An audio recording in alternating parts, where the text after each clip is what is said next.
We are live. We ready? Okay.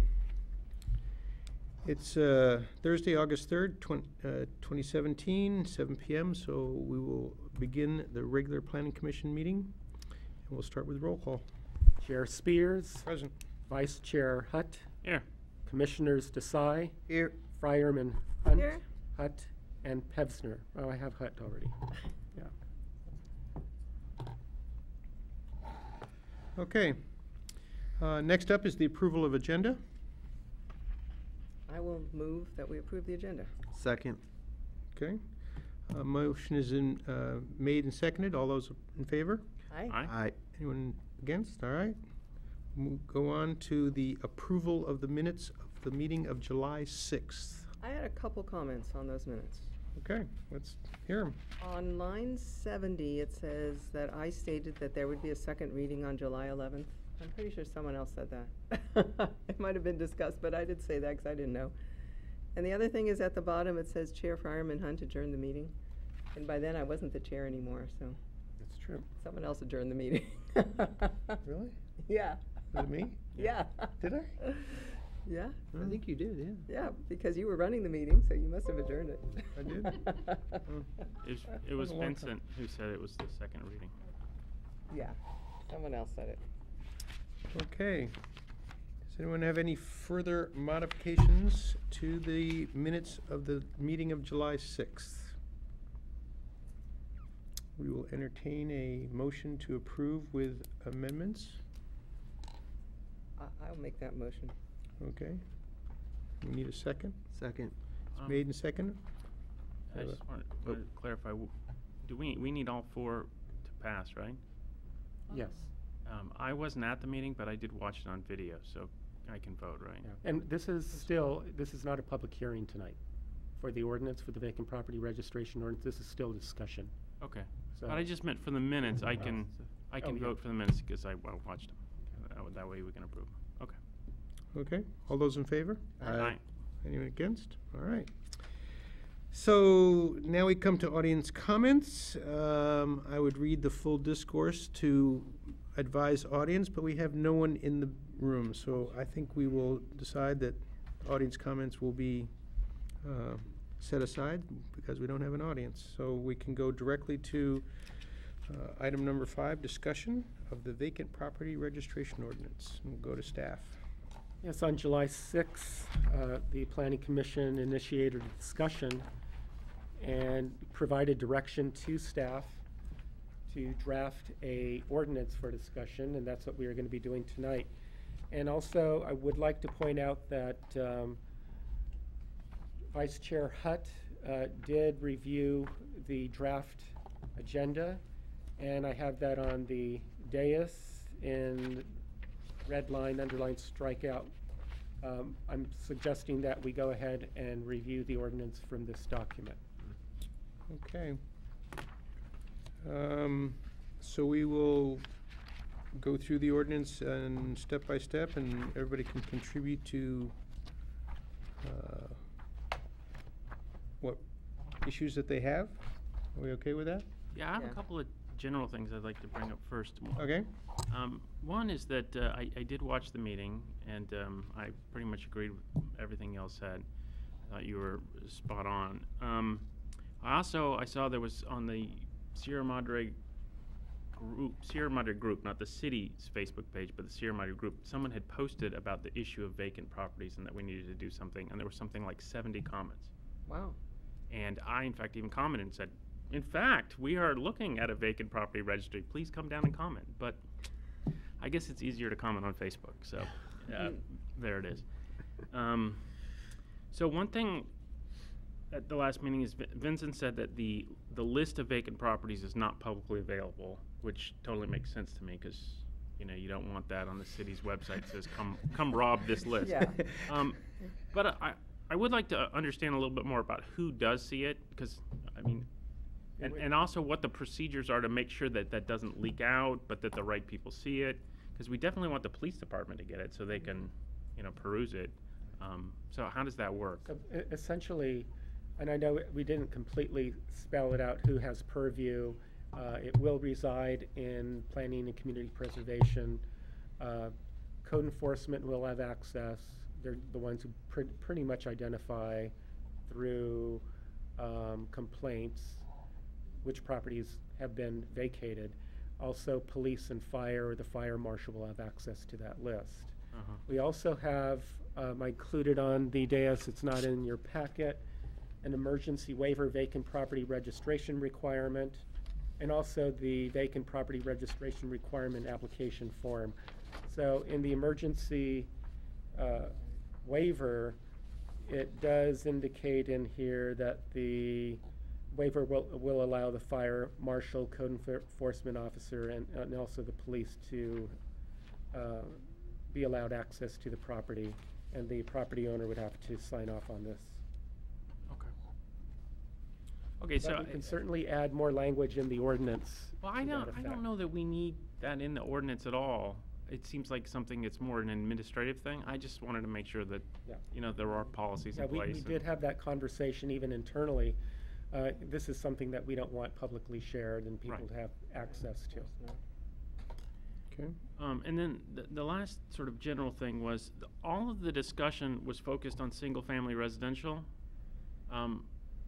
But is that, is that just what we're covering here? Or did we want to cover Right. other uses? We really didn't make that determination. Even the way this ordinance, I just threw in R2. But Mhm. certainly, I wanted to have that conversation with all the commissioners as to what this ordinance really should be regulating as a vacant property.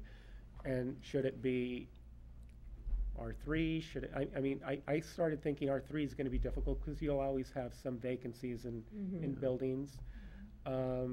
So I was going to raise this question and see where you wanted to head with this. Should it just be restricted to single family, R1? Right. What Well, businesses? but you could have single family in an R3, you know, like a residence. Yeah. Right. Well, and the Let's other not thing have is, you know, are these same issues involved in, you know, commercial and industrial? I was thinking commercial. Or institutional? Because I know that, you know, Gina, you brought up the issue of the old folks' home before it was rebuilt. Yeah. And then the other question is, do we need it for raw land? Mm. And I don't think so, but Not that I much just of it. I just thought about that. It didn't seem like there was a fulsome discussion of that, and we probably should figure out what we really targeted. And With raw land, when, like for the fire department, when it needs abatement, we resort to the county list, and that's how contact is made. And there's also the nuisance ordinance for its raw Right. land. When there's overgrowth of vegetation Mm. and things like that, it can be addressed that way as well. But it doesn't have the issues of somebody breaking into a structure right, and vandalizing and who knows. you know. Broken water lines. But, you know, we do have businesses that go vacant and empty Mm. for months, Yes. Yeah. and,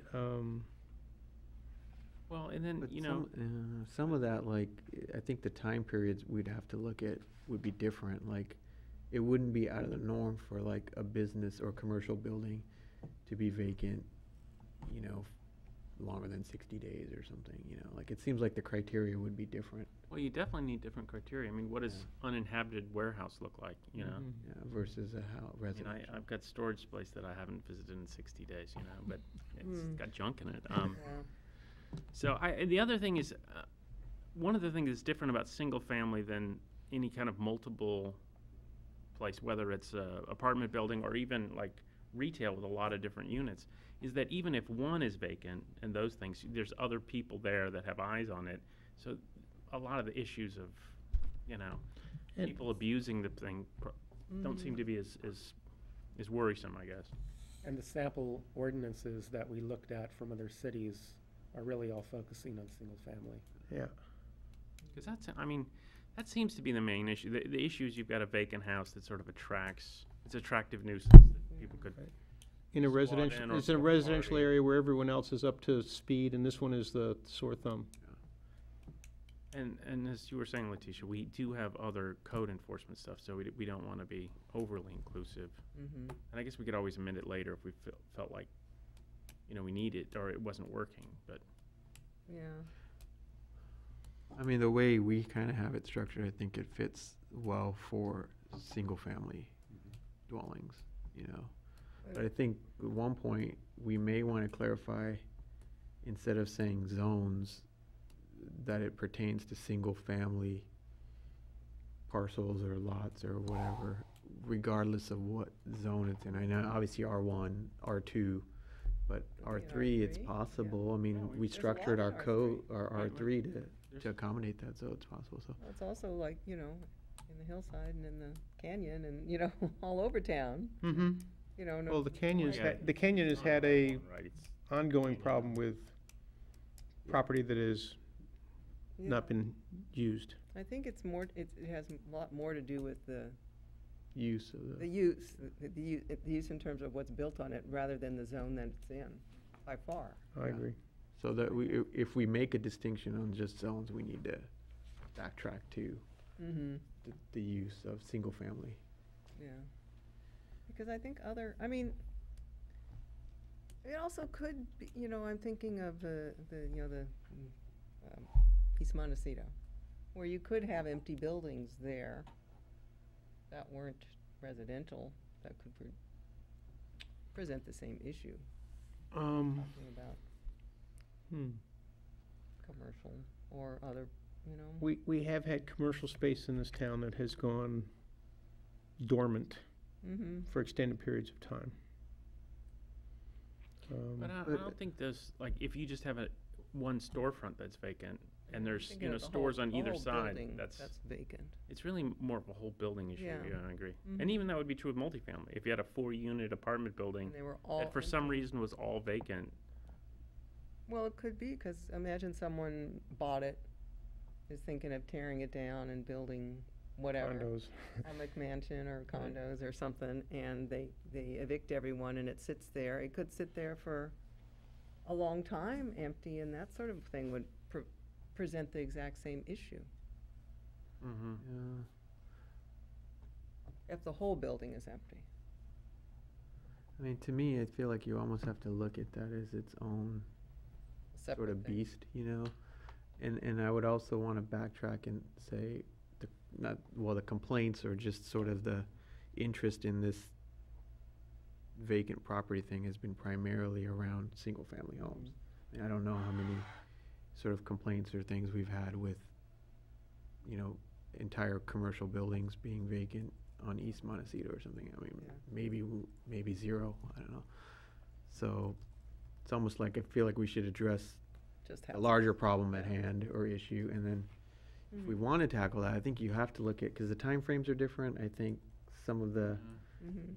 things that you want to abate or look for would be different, like, I'm not even necessarily advocating it. Yeah. I'm just, Yeah, right.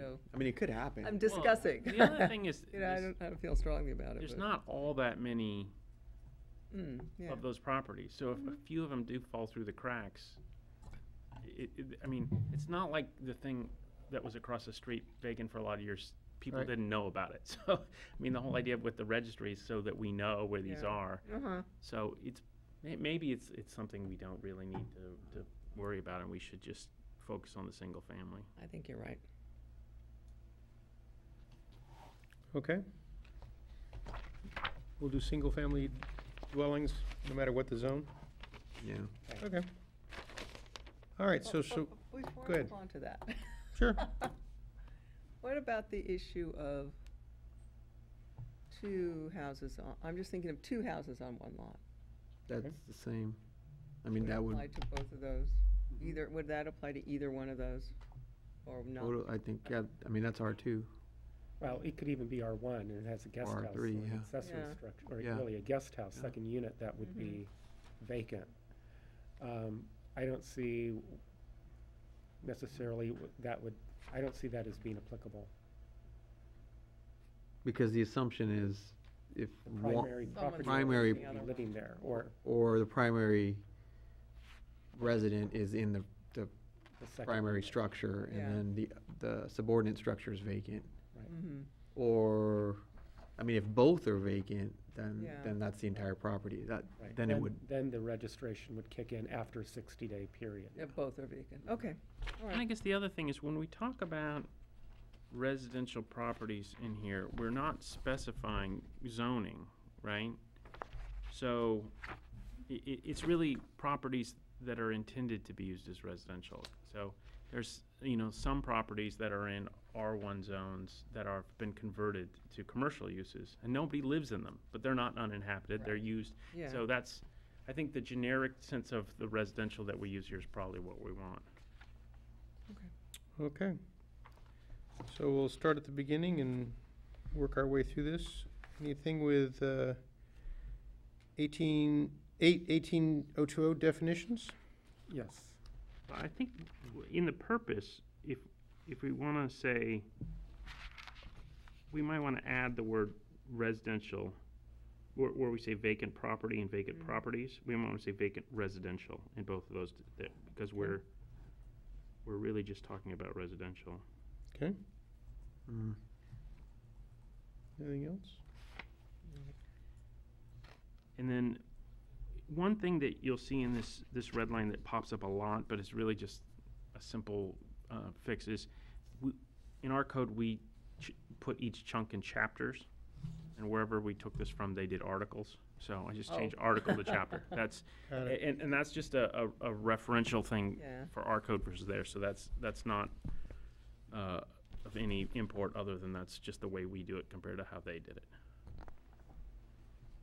And so in the first line, it's just cleaning that up, the difference between chapter and article. Okay. An accessible property, this seemed to me that we talk about if there's a hole in the gate, but it's also if there's no fence. So I try to make that clear. Because there are properties around that don't have any mm. Right. fence or wall or anything around. I have under public safety issue on the next page. My question involves,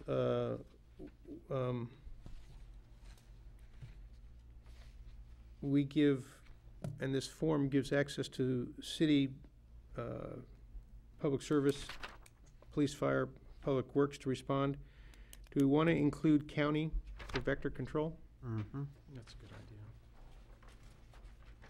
Or county, because county has vector control, health, things like that they want to get in. Yes. So we probably want to include, It City also- or county, what? city or county personnel? Yeah, that's fine, however you want to do it. Where are Well, you reading? I'm thinking under public safety issue. The last line, are you talking like the examples? Examples, Before then, I think. Oh, Before then, Including but not limited to a call or calls. Well, for it says service. calls which, for city personnel respond, and I would say city or county. Oh, gotcha. what about, say, the Humane Society?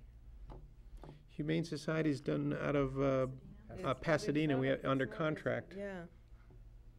Maybe we want sort of a more general concept. Yeah, Mhm. And also, are there some? Someone who may need access. Well, there's also people that aren't even governmental at all, like the gas company Oh, is a yeah. regulated monopoly. So The beginning of the list says including but not limited to, so I don't know if we need to like list every single type of personnel, right? right. It should be more city, county, or, city, county, or some, people with need to access. yeah. Well, Or it why should don't we be just say general? in which yeah. city or other public safety personnel? There you go. Yeah. Okay. That's sort of this is generic. Yeah. Yep. And then speaking of generic, I crossed off the definition of real property because this is just sort of the generic definition of real property, and it didn't seem like we needed to define it again because that's what real property means. So it doesn't need to be in there for Right. legal reasons? Cool, okay. Anything else? You can also say city, county, or utilities personnel, because that's gas because gas and electric is not really safe public safety personnel. Yeah. Well, there is I when, don't know that. it is when there's a gas leak or a power line Yeah. down. I mean, I don't know. Do we I agree with that? Manish. I don't think we've got including but not limited. So if you Yeah. think city, county, and utility, that's fine with me Yeah. too. All right. Cause it's not, yeah, Because stuff like, you know, if we're gonna need someone to remove, you know, vermin or things like that, they're not public safety, they're, you know. yeah. Contract. But that's caught in including but not limited, Right. you know, so. Okay. So what did you decide? I'm not clear. We're going back to our other public safety personnel, City, county, or Yeah. city, county, or other public other safety public personnel. safety. Other public safety, okay.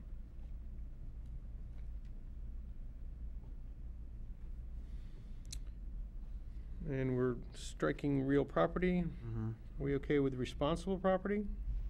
Responsible party? Securing? Unoccupied?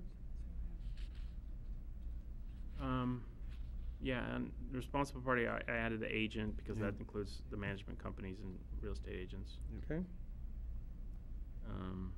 Capitalized HUD in the next one. Okay. Yeah, good. And then in unoccupied, I put a note that we need to make it broader if we're gonna do more than residential, but we can just strike that note because we wanna do just residential. Okay. And then also, we put in this issue of, that people who aren't authorized by the owner don't count, Right, right? So in other words, squatters. right, yeah. So unoccupied should mean a residential. Mhm.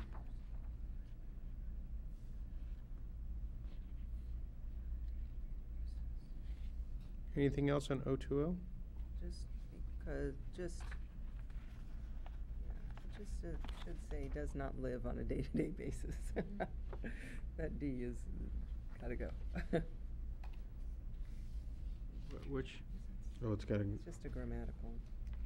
Letitia got it. Yeah, I saw that one. okay. And then at the end of the next, neither periodic visits, and at the end it says by an authorized persons, I think. Oh, yeah. Oh, that should be an Persona. S, Yeah. right? Yeah. There's an S instead of an A. Also, on this red line, I copied and pasted some of the numbering got goofed, so don't Yeah. focus on the numbering, just look at Alright. the red lines. Okay. You include a lot of things under unoccupied. Are we okay with those decisions, those changes? mhm. Yeah. Okay.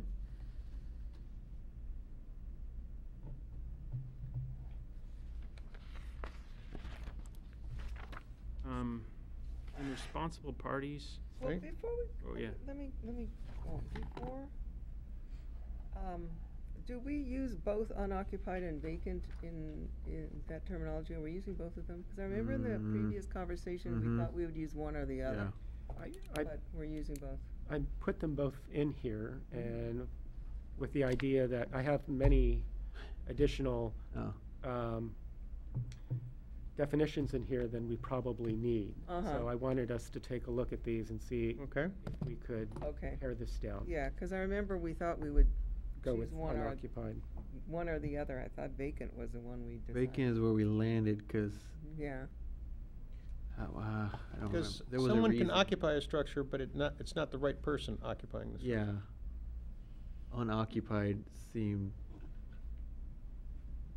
I mean, they're both used, but I don't. but they were both used before in the original document. Right, and so we could go through and try to swap up, or we could combine the definitions, say unoccupied or vacant shall mean. Well- I mean, that's sort of a cheap way to do it. I think Yeah. we Or we came, could search and replace. unoccupied was a subset of vacant in a sense of like vacant was the term, like if, and then unoccupied was sort of, if it was Subset. unoccupied, it would be considered vacant, you know, or something, like it wasn't, Yeah. vacant was the primary Mm-hmm. Mhm. threshold. Because you Yeah. can have a vacant property that is in the process of obtaining entitlements. And you know Mhm. that's vacant, and it will be unoccupied, but Yes. Yeah, when I read through it, I thought it worked, Okay. even though we have two definitions. I mean, we probably could like tighten it up more if we wanted to, but Do we define unoccupied? We did, right? Yeah. Yeah. That's where we were, yeah. Yeah, that's where we were at. Well, we can go through it and think about it again when we get to the end. yeah. Probably. Do you have more changes for the, no. no? Okay. Okay, I'm just gonna. a note here to. So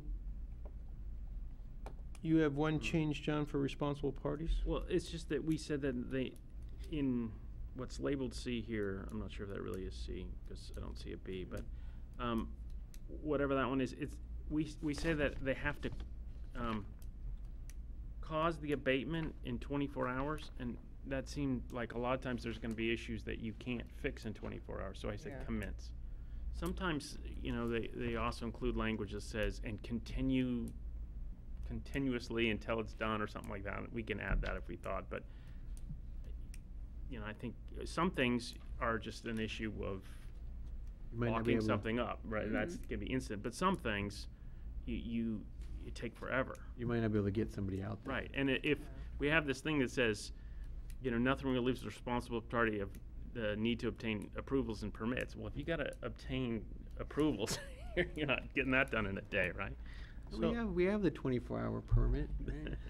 I can tell you, as a fireman, I have spent time sitting and waiting at a structure that was impacted by whatever, waiting for a responsible party to show up so that I could turn over control to somebody else, because the law says that if the fire department enters a structure, they then have the jurisdiction over the structure until they give it back up.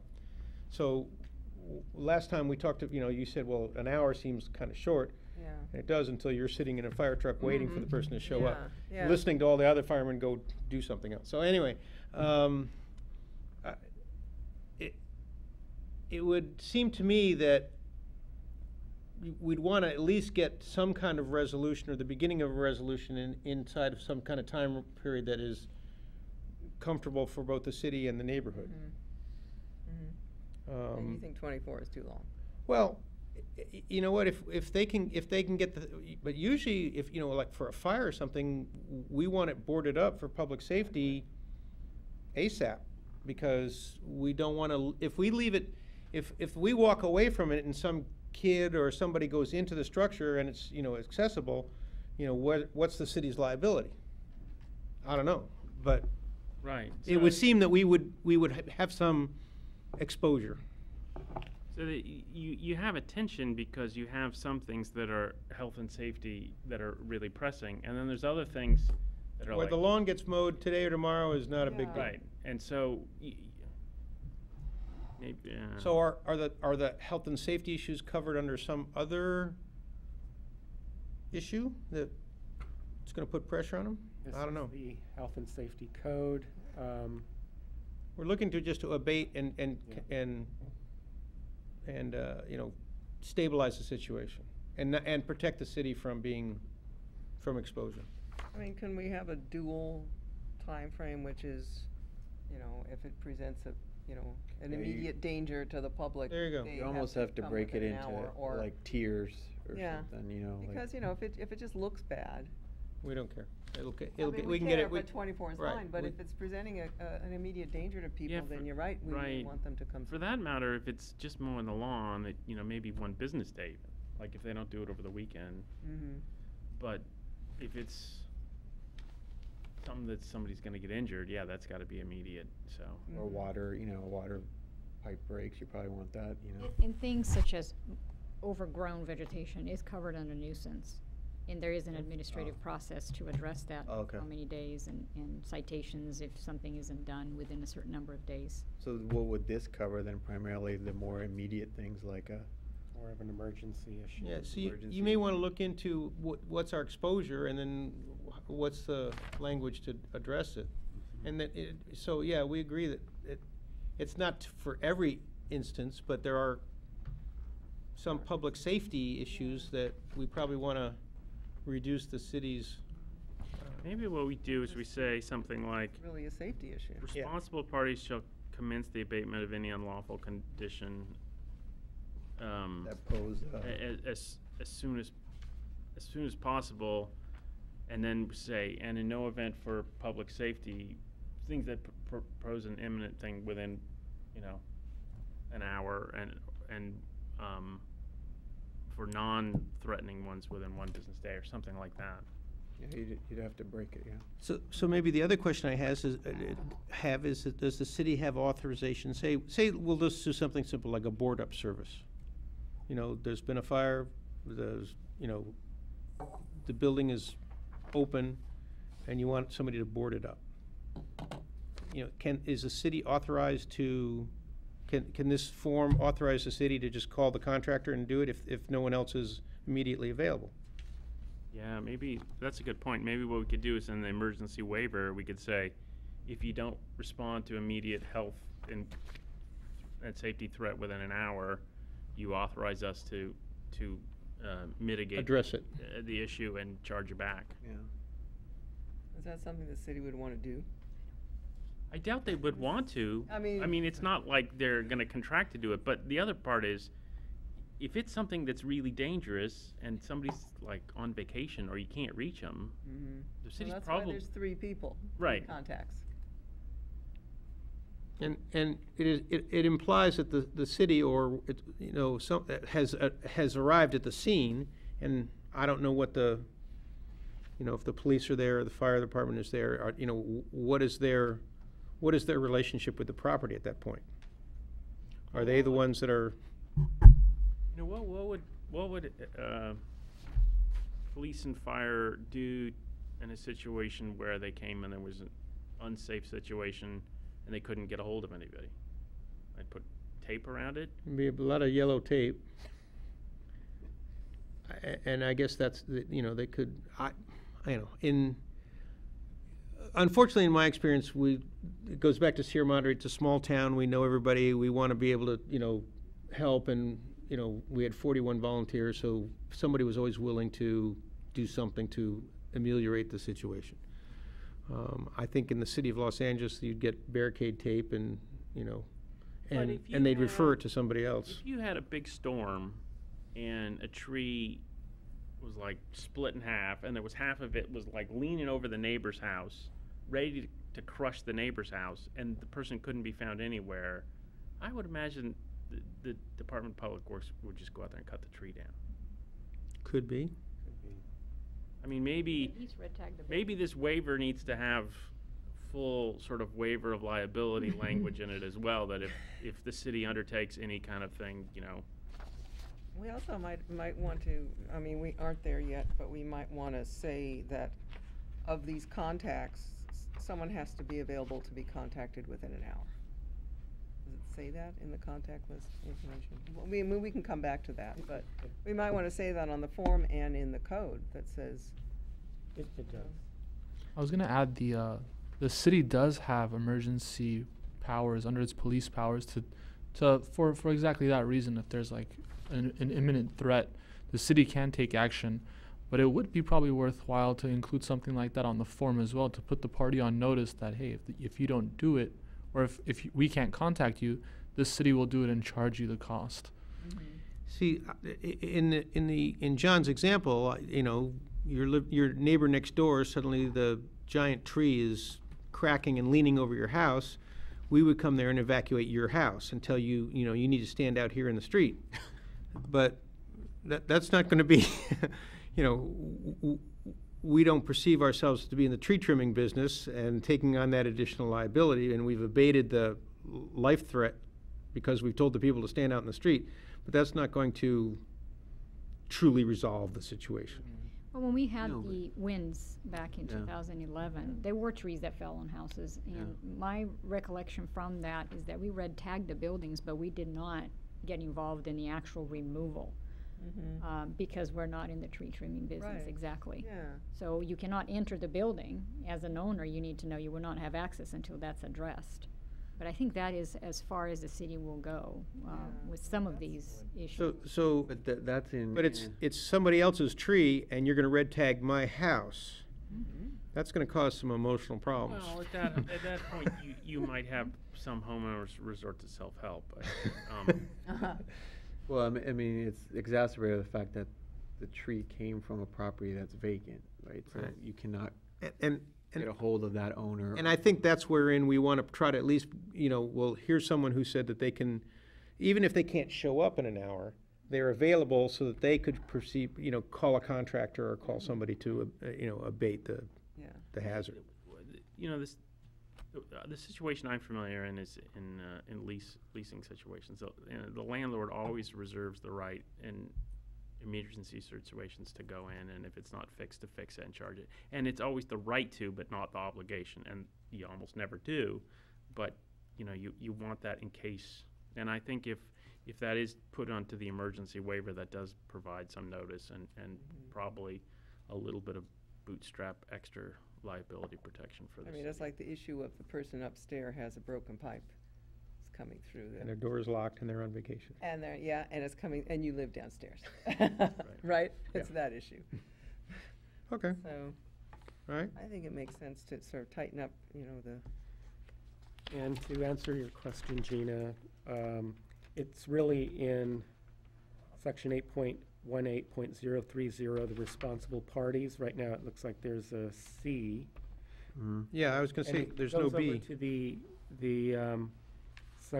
next page. It says they need to respond within 24 hours. that's what we before. were- That's what we were talking about. Before, I think I had, it was 1 1 hour. hour, Yeah, and then and we said, debated, should it be 4 hours, 6 hours? Mhm. maybe we should put it back to 1, and then,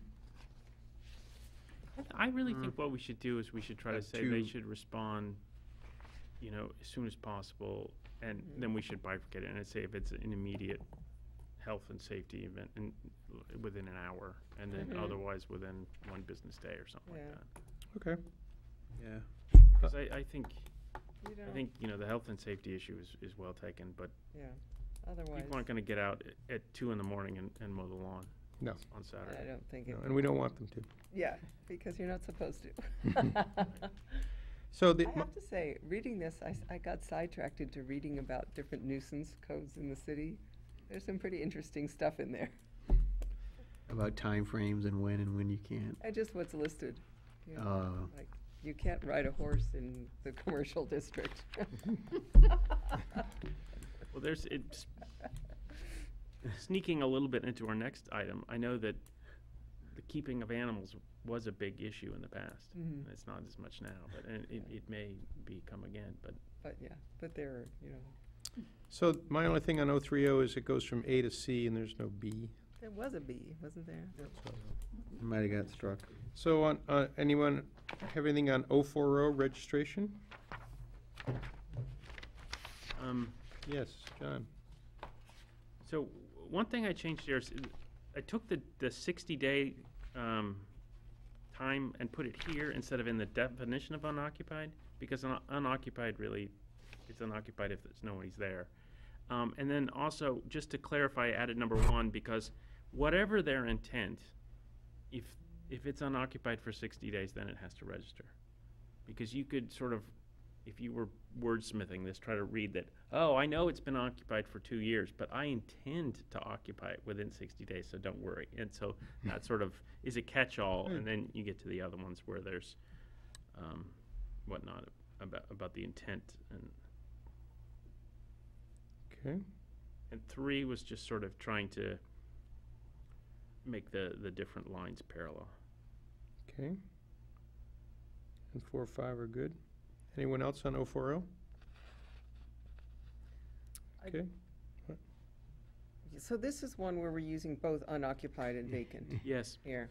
Mm-hmm. And I sort of think that, from my point of view, I'd rather have one or the other. Well, so Yeah. here's a thought that just popped in my head, and it may totally be wrong, but I was trying to reconcile the difference. And to me, the word vacant is associated with the property, like the real land, the property, and unoccupied refers to the structure, like the like meaning you're not occupying the residence. You're not unoccupying the land or the property. So vacant is in reference to kind of, well, to the land, like the rectangle or the property in general, whatever. Property is vacant. Yeah, means but that the there's no- building is Unoccupied. structure's unoccupied. So you're thinking a vacant property means there's no buildings on it? No, it can It's be, not being used. It's empty. yeah, there's no use on it, or just not being used, but it's, that term refers to me anyway, and I could be wrong, but to me, the property, you know, but So no one's The going minute on it, there's no activity on the. unoccupied is, you're either occupying or not occupying a structure or dwelling, right? To me, that, I believe, correct me if I'm wrong, Vincent, the other code sections use the term vacant to mean a property or a home that doesn't have any furniture or any furnishings. So if you don't have any furnishings inside, if it's an empty home, then it's vacant. It's unoccupied when there's no, it could be furnished, but no one's living in it, then it's unoccupied. I believe that's how the other codes use it, the ones we took it from, just to clarify. And Oh, I think interesting. unoccupied is what we're talking about, because there could be furniture in there, but there's no one living in it, and it still has the same issue. yeah, we don't care about that then. A lot of the other codes were like, you know, if you've seen someone move all the furniture out, then you know it's unoccupied, or whatever.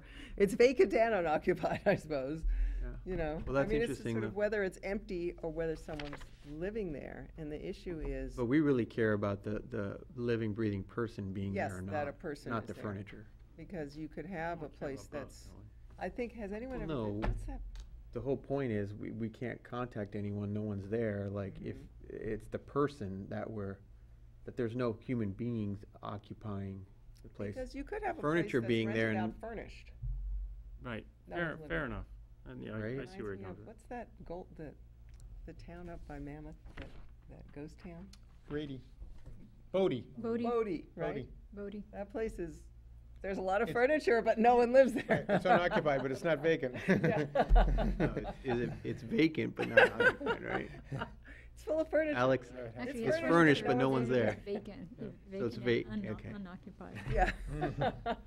It's Well, not we- vacant, but it is unoccupied. That makes sense then, I mean, I to me, think though, but- if our key word is gonna be unoccupied, it's sort of strange that we call it a vacant property registration. That's the title. I mean, maybe, I don't know. These are already printed, we can't change these. Vacant and unoccupied? Maybe we should Change it to tweet it out. unoccupied. It's not that hard to, if we just Yeah. went through and searched for every use of vacant and unoccupied and Mhm. Pick one. and pick one. I think vacant is sort of the vernacular term, Mm-hmm. even though it's perhaps not as technically correct about what we're offering after. Yeah. I mean, to me, it's more confusing to have two words which seemingly have the same meaning to a layperson like me. And to have two different ones, it just sort of feels to me like it gives you some wiggle room to. Yeah, like a loophole. Could be But vacant see, or to unoccupied me- registration. I agree, I think vacant is kind of like the vernacular, like it clicks in your head, but unoccupied really gets to what the issue is at hand to me, which Well, is maybe we should the put the word. the person or the It's the not there. owner is not physically there Well, maybe the term versus, unoccupied should be as part of the definition of vacant. And then it's that's where it's we in the were. definitions, but we don't use the term in the actual. Yeah, that makes sense. I'd be okay with that. Actual So code. basically, okay with that. you want The- to combine the definitions of vacant and unoccupied. Vacant already does say not legally occupied, actually. Mhm. That definition seems to incorporate, that is not legally occupied. It does say that Mm-hmm. under vacant. Well, what does legally occupied mean? Well, if you're a squatter, No, that we- means that it's still vacant.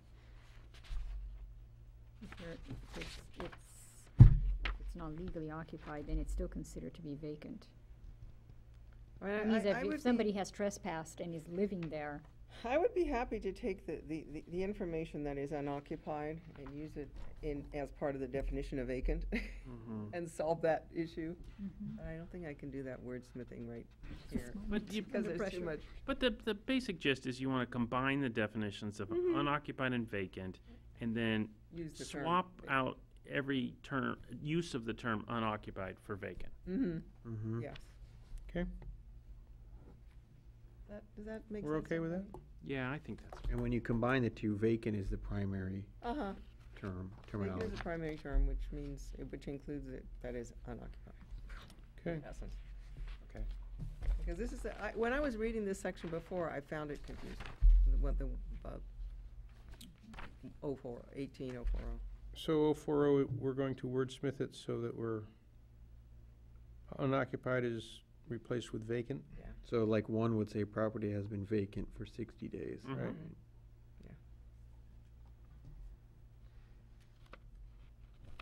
Oh, yeah, that's what they came up with. Well, Are we okay with that? Is that gonna cause staff any heartburn? yes. So, 050, registration fees? The one thing that was going on here that was a little weird was there was a lot of discussion in the registration form about the mortgage holders, the deed of trust, the beneficiary and the trustee. And I don't think we care about that. We Yeah. don't care who's got the and that's from more of those places where there's the foreclosure issues and stuff, Mm-hmm. which is not our issue. So I tried to strike that out, but I think in doing so, I might have lost the concept of that we want three names. Mm-hmm. Because So- I read that section through, that B Mhm. section, and it was really confusing to me, and to me, it didn't seem to actually get to the point of, you know, the owner, whoever owns that property, there have to be three contact, you know, just. Right. I think one thing we do want to be careful, though, is we don't want to say there has to be a property manager.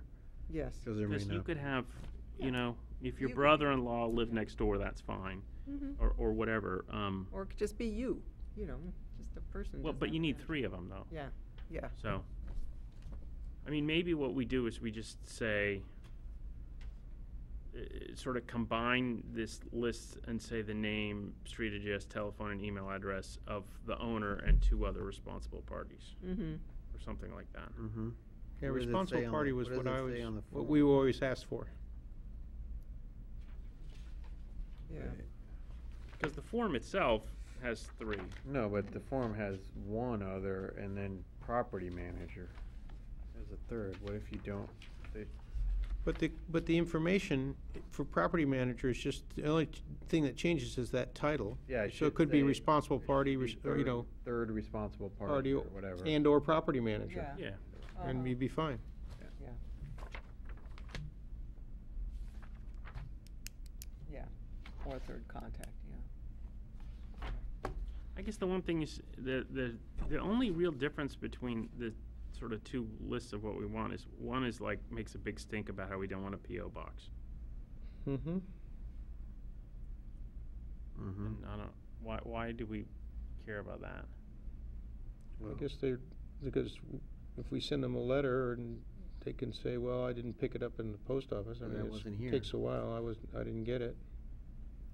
I think part of the reason is that we want them to expedite the remediation. But I mean, are we going to, I guess one of the issues is, are we gonna Are we gonna contact? Because if we send don't, somebody over to their house? exactly, I think that is the difference, is that a P.O. box is just a P.O. box, and an actual address where somebody might live or work gives you better access. And because you that's the don't hear reason. back. Yeah. No, I think that makes sense. I think we can, if that's really important, then on the form, we can reflect that where we say street address and then put in parentheses, not P.O. box, and then put a separate one for mailing address of different. Okay. Okay, good. Would we want to have more than one place for, phone numbers on the form? Yeah, you probably need like 3 phone numbers, right? Yeah, I mean, for, you know, if you're an actual owner, they're gonna have a cell phone, they may have a work phone. And Someone in the world still has Have a home home phones, phone. I do. Well, people in Sierra Madre do, 'cause you can't get cell service, you know? Correct. But I think there should be definitely there should be like 3 slots for phones. Maybe work phone also. Work, Or primary and secondary or Yeah, something. but Like, there at should- least two. at least 2, but I would put 3 slots. We might also have a thing where we put, identify one as mobile and say it's okay to text us. Yeah, Because a lot of times people respond to text before they respond to most other people stuff. nowadays, yeah. Because the problem with emails is you get a gajillion and there's a lot of spam and. I think I would Make it lost. identify them as, you know, mobile, Mm-hmm. Mobile, primary, and Primary some and other. Work or work, you know, or other, you Other. know. In the city of Los Angeles, for students, we have home phone, work phone, and cell phone. Mm-hmm. A lot of times now, you don't have home phones, you know. Yeah. so- But I mean, that's kind of a standard group, home phone, Right. work phone, cell phone, and I think that probably makes sense. I see we don't have faxes anymore. Yeah. No. Okay. So, it looks like with C, your change from article to chapter. Anything else? Nope. Are we okay with that? Can we go on to 060? Just a minute. Okay, take your time.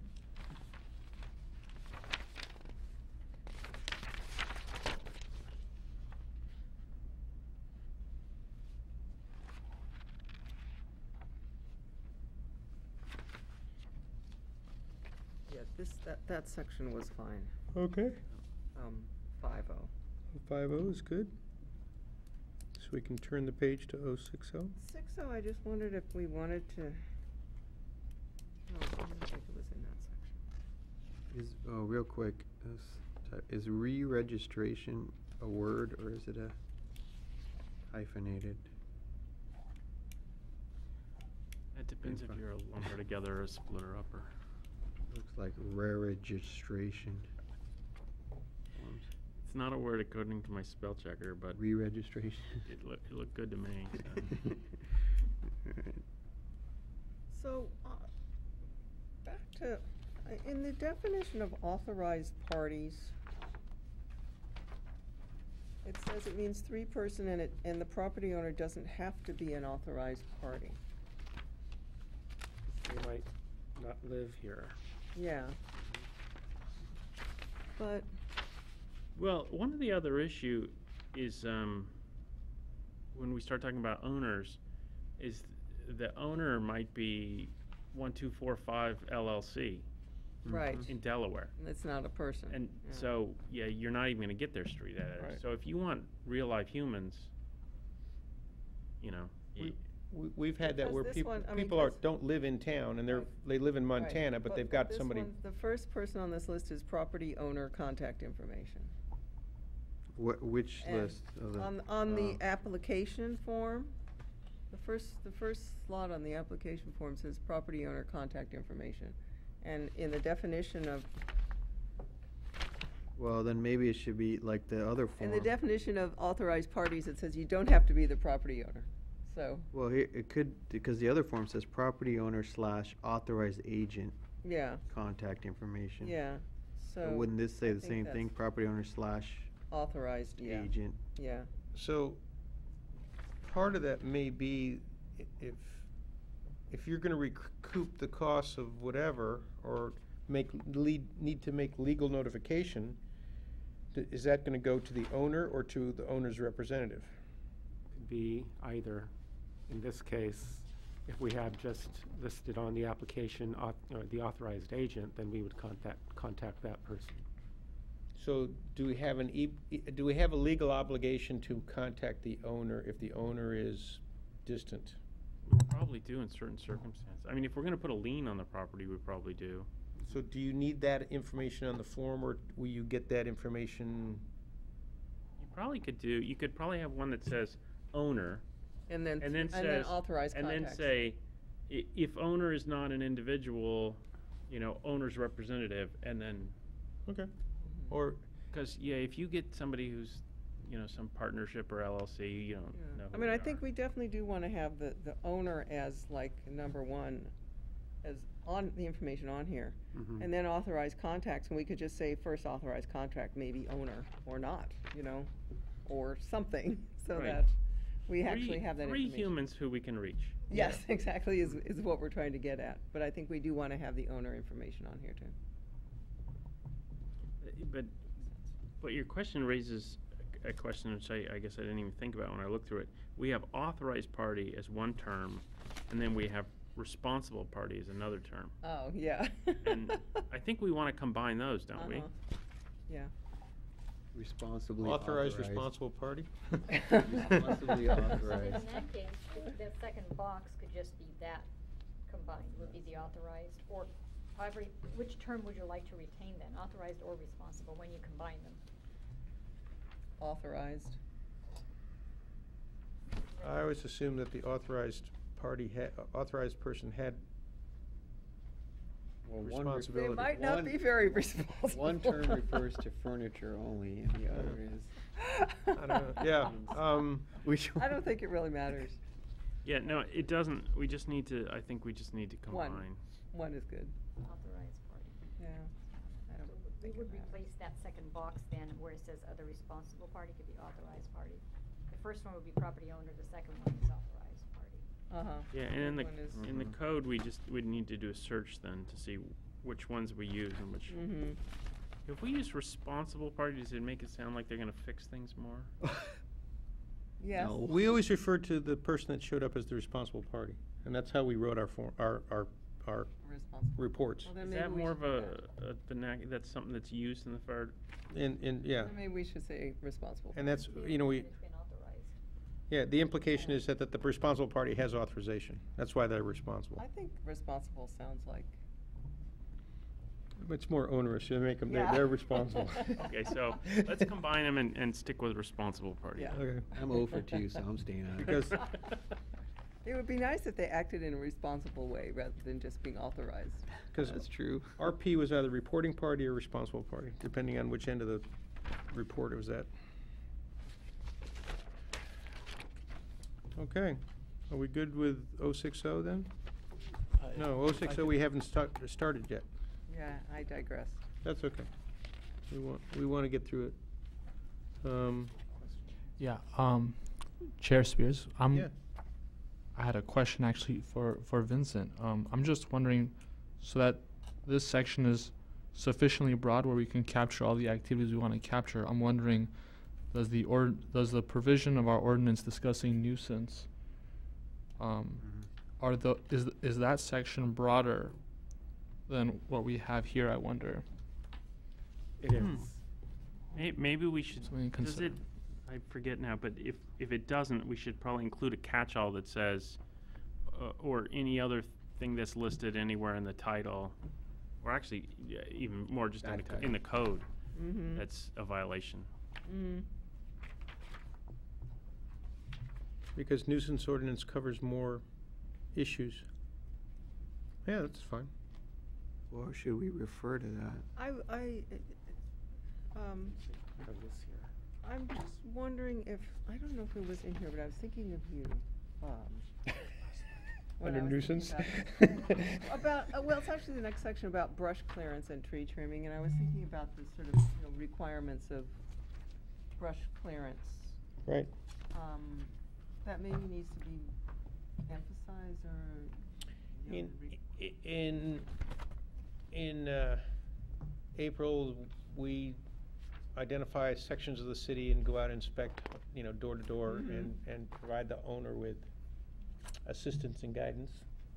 And if they choose not to follow the assistant guidance, we follow up with something that has more. But do we wanna, Legal do we issues. wanna have some reference to that in here? That, brush clearance for fire safety purposes is. Well, that's why I think if we had sort of a catch-all provision that said, any violation of the municipal code or other applicable laws and ordinances, So or I was just something like thinking that. that's something that could be, a pretty, especially in the current situation, it could be a very present danger that could, I saw that fire up there last week. Which is what got me to thinking about it, Yeah. I was down at the gym and I saw, whoa, There's that's a right here. Yeah.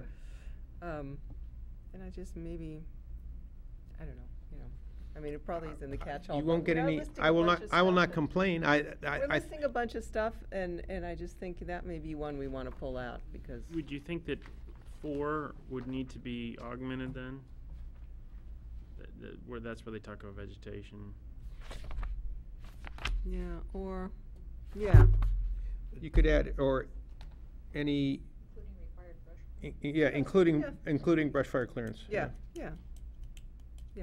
I just think, Or that is not, well, these are violations, so that is not cleared in accordance with the applicable fire Right, codes and fire safety codes. mm-hmm. recommendations. Sometimes we give recommendations, right? It's not, We start with recommendation. yeah. And hopefully you will take them as a recommendation. If not, I just think it would be we'll nice be back. to just put that in here somewhere, because I think it's. I think it's agree. important. So are we adding a catch-all? Yeah. I Is that think, gonna be 6? It was oh, D. no, it'll be 7. Because what's listed as F here is really 6. Oh, On the really? next page. Yeah. Oh, okay. Mm-hmm, okay. What's the 7 gonna say?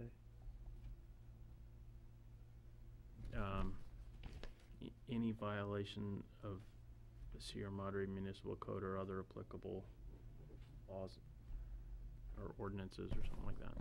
You know, Just a broad. So there's actually 2 additions. One is to D, which will be 1, 2, 3, is 4, that talks about brush abatement. Yeah. And then 4, 5, 6, and 7 is a way we F? capture the nuisance. F is actually supposed to be 6, is that right? Yeah, it's actually supposed to be 1, 2, and 3. Well, F is 6. Oh, 6, yeah. And then so we're adding 7. 7, Right. which is we're pulling in any violation of the nuisance ordinance. Okay. no, these are actually letters. The numbers are wrong. Really? Oh. And then- Yeah, Yeah. So F is actually right.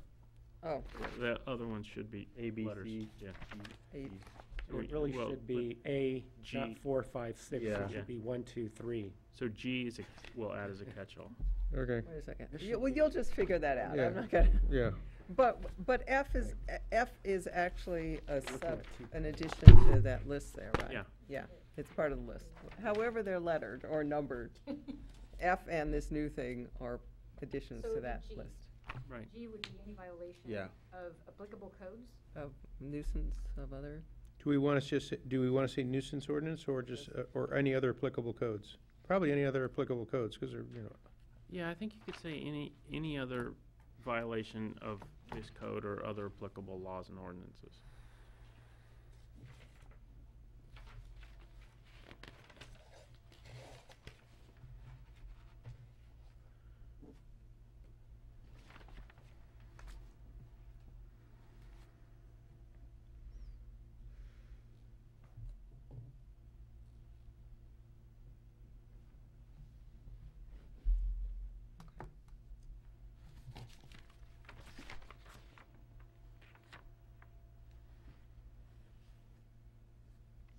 okay. So you changed from biannual to annual. Well, because I thought Bob would very much prefer that. I watched when y'all debated this, and I think that this is an issue that's sort of like the one we talked about before, where one standard's not going to work for all of them. And I thought about this since I made this change. And so my thought was to change it to annual, but then to add something that says, at the director's discretion, we can have additional follow-up inspections because of whatever issues, and sort of have, a list of items. And that way, if the property is fine and they're keeping it up, you just do an annual inspection, everything's fine. But then if it becomes a problem one, you want to follow up and make sure that they're following up with their plan and things like that. And that, to me, I think is going to catch it better. Because if we start doing, quarterly for the one that's fine, I think that's going to be a big disincentive for people Yeah, and to so register. that was my concern, was that if you have a problem property, you want to be more attentive. Right.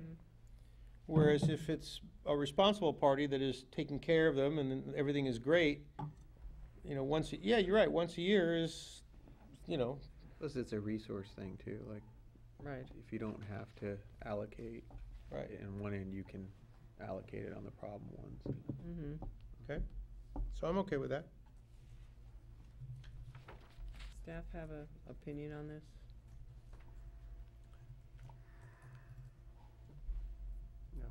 Okay. Are you all right with that change? Okay. 080, security, the only thing by the way, I did add in B was, once again,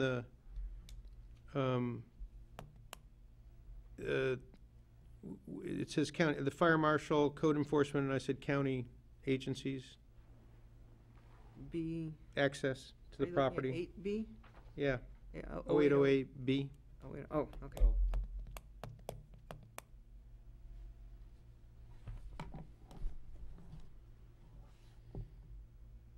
Oh, okay. I also made those terms a little bit more generic, because I thought we don't want to pin it down to Right. individual titles. So whatever we used before, when we were in the first section where we did it, which was under public safety issue, under that definition, we talked about county Yeah. agencies. I think that's the same language that ought to get moved over to here, That makes because it's the same group. Fire department and code Fire enforcement enforcement or replacing other, those. in Remem- addition. Remember, at the beginning, we Yeah. we came up with whatever that verbiage was. Yeah. I think that it could reappear here. Can we back up to A for a second? Sure. The securing, I have a question, it wasn't clear to me what we really want to be secured. And I think we just mean structures, but, because, like a swimming pool it has to be secured by other rules, right? But we don't want people to build a fence around the property, the whole property. No. It's not like we don't want to put up a big chain link fence that says, this property is empty, Yeah, because that's worse, Mhm. right? I was gonna say there is a definition for securing in the code that we might wanna review and change. In this Is it in this section? Yeah. or- It's in the beginning. At the beginning, yes?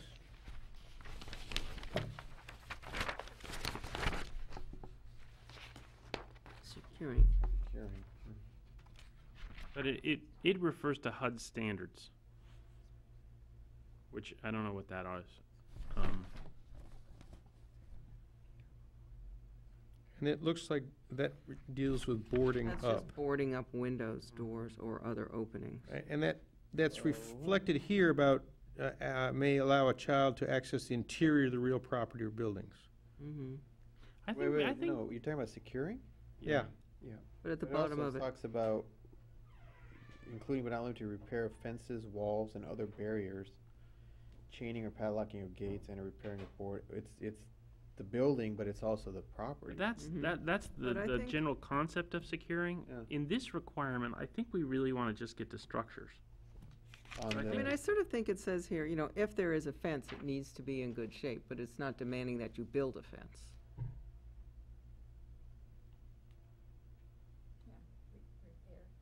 And it shall mean and include such measures as may be directed by the city manager. So it's got a may, not a must, right? Or a shall. But it's the same stuff that's in the securing, right? Mm-hmm. No? Why are we repeating? Under A, aren't we just doors, gates, windows, openings, building structures? I mean, if we just say securing, it would go back to can't the we just definition. refer- Do we have to repeat it all? I wouldn't think so. Well, we're gonna miss something if we try to repeat it. Yeah. Right, but the problem I have is with this is if you read it, it says real properties shall be secured to prevent access. That to me means you got to put a fence all the way around the property. Well, not necessarily if there already is a fence, but there's a big hole in it, or a wall. But if that- there's not a hole, So you I mean, if think there's it's not like a you have to fence, fence the whole property? You wouldn't have to, and I bet you any fence that's there is not in the front setback, Mm-hmm. and so I could access the front setback. And which is entirely what we don't intend, I think, because Correct. I think what we want to do is secure the building. yeah, so I think we just need to take in A, just on the first two words, cross out real properties and say structures. Mm-hmm. Yeah. Because it goes on to say, wow. But no, So- what if you secure the, exactly. yeah, swimming pools or that back house. So So when you say when you see real properties here, you think of anything from the curb on in? Or Yeah. just Real the- property the means boundary, the property. means The whole- dirt yes. and everything on it. Right, and what we care about is that they can walk across the front lawn, because that's probably not gonna be dangerous, but we don't want them to get into the backyard or any part of the house. Yeah. Well, also, if you put up a, what's gonna happen? You put up a chain link fence on the property which screams vacant, and that's totally what we don't want. Right. You know, But you we wanna- don't want to, I don't think we want to secure the backyard. if Unless it's- there's a pool. yeah, What there's if a you, pool. yeah, they have to get access to an open swimming pool. I can tell you that the students at Taft High School used to scan the real estate section. And every Friday, they had a party Yeah. at somebody's house that was for sale, that was empty. Right. And as the assistant principal, I used to have to drive around and visit them and get them to come back to school. So there may be some, the school administrator to me would like you to keep them out of the backyard with the pool, yes. Well, I can see the pool, but the problem is if you require access to the backyard to be secured and there's not a fence, you're requiring them to build fences around the backyard. Mhm. And a lot of houses like mine or others that are hillside, there's not really a backyard. Right. Or I Okay. think about, there's a house that I walk by all the time near me, which is a little tiny house on a little tiny lot. There isn't a backyard. There isn't a fence because there's nothing to fence in, really, There are a lot And it of would be properties silly to have a like that. fence around that house. It wouldn't serve any purpose to require that. I don't know, I don't think you're not just talking about the structure, I think you're talking about. in a About case of hazards. pool- Hazards, you If want they to walk keep. around the lawn in the backyard, we're not too concerned, but if there's a pool or a, I mean, we don't Or really another- want people walking in the backyard, let's face it. But, Or an ancillary structure of some sort that's. yeah, Yeah, we but- don't want gazebo people or- going in the shed. Ancillary structures are still structures. Garages, Well, you could easily put structures or if there's a And pool. could we make it more, that's only the thing. a little more generic, which says,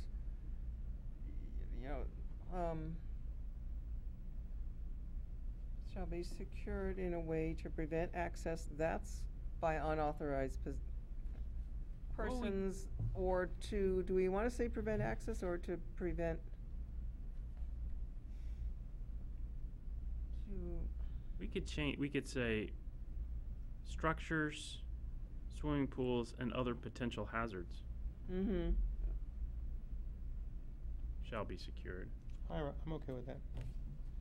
yeah, that's kinda where I was trying to go, but those words were in my mouth. So structures, pools? Swimming pools and other potential hazards. So structures would cover everything on the property that's a, Potential hazards subject to registration, that's how it would go, right? Yeah. What about all the specifics? Or we could, if you think that sounds weird, we could say Yeah. locate or located on real properties subject Subject to registration. subject to Yeah. registration. That makes sense. Okay. I'm just thinking about including but not limited to. Yeah, So this is requiring that they have doors, gates, other openings. Doors, but see, all I'm, that's covered in. closure securing. of, I'm okay with that language because it gives an example of, hey, we don't want kids to be able to access, and yeah. kids will get there and kids will do what kids do. Right. Or, yeah. Okay, Or That worse seems better. teenagers. See, to me, I wouldn't have any of that in there. you wouldn't what? No, because the securing definition covers all of that. All those things under there Mm-hmm. are what you wanna secure. So maybe we just wanted to say structures subject to registration pursuant to this chapter, and buildings or structures thereon shall be, or And when structures we shall be define- secured within 72 hours of becoming vacant. Is that all we wanna say? I'm sorry. What are you gonna change? All that stuff about locking of windows, doors, gates, a size that doesn't allow a child to access the interior of the real property.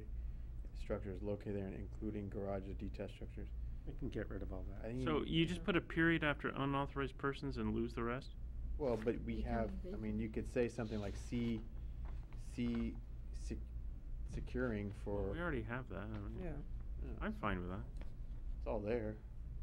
So then it would read, structures, swimming pools, and other potential hazards located on real property subject to registration pursuant to this chapter. Yeah. When we can get rid of the parenthetical. Yeah. Shall be secured within 72 hours of becoming vacant in a manner to prevent access by unauthorized persons. Yes. Okay, Yes. Yeah. I'm good with that. Okay. That's That's really- better. Really, really clear. Yeah. Because once you define the definition again, it Yeah, it always just leads adds to problems. ambiguity. We're done. Yeah. okay, cool. Yeah.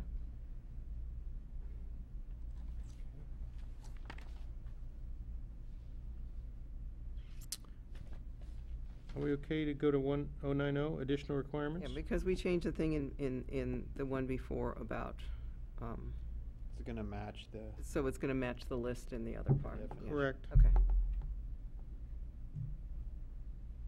So article gets changed to chapter.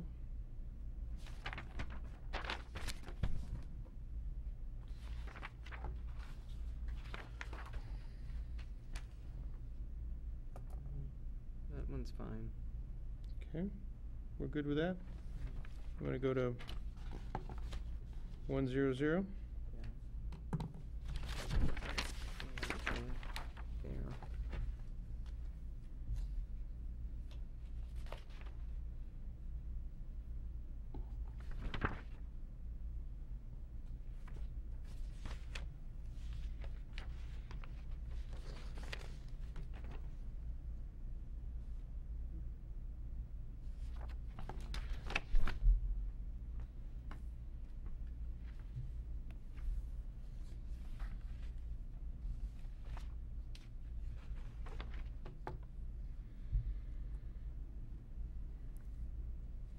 Okay, we're good?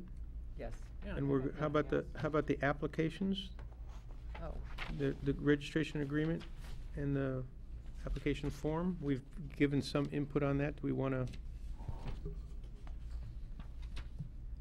well, And there's a going to reverse responsible party. side on the vacant property registration requirement form. so is duplexes, is duplexes part of this? Well, It is. It does say that on the form. Yeah. it does. Single-family I homes think we should, duplexes. if we're gonna go with any Residential. residential Residential use, properties. whether it's R1, R2, R3, or anywhere in the Mhm. city, I'll make that clarification. Yeah, we could just say other residential buildings, because it's the Okay. whole building, right? Yeah. Mhm. Mm-hmm. Okay, yeah.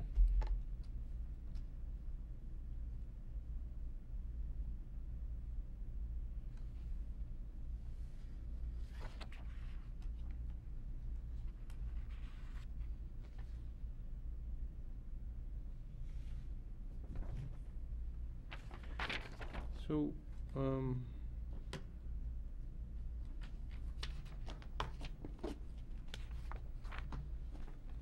I guess what I would do with this form is the first block would be property owner contact information. Then I would have something under it that says, you must list 3 responsible parties who would be available within 1 hour. And then have 3 new boxes, which could include the property owner. Because that would just make it clear that you need the property owner. And then what those other things are, Yeah. have an introduction in there. And do you want to use the word individuals? I mean, usually you don't say humans on forms, but. Person, 3 persons. Party or persons, legally, that Individuals. includes corporations and LLCs Oh. and whatnot, but Oh, yeah, okay. individual means a person, Yes, okay. a human person. So we want something that says something like, 3 responsible 3 persons. individuals must be listed as contacts. And it might make sense if we're listing those responsible parties, or to have, maybe you have one box that says, contact Primary. person or contact individual, and then like firm name or company name. Oh. That way it makes clear that they can't just put, the company. Golden West Property Management, 800 Yes. whatever, and Right. it's like, who's that? Person's name, Very good. business name, yeah. And you call up and you get the receptionist, who doesn't know. Mm-hmm. Or you get the recording. Or they get the recording. Call us back on Monday. Right. Press 2 for more recordings. So I'm thinking it should say something. 3 individuals must be listed as contacts who can be reached within 1 hour. Who can respond within 1 hour. In emergency situations. Yes, okay.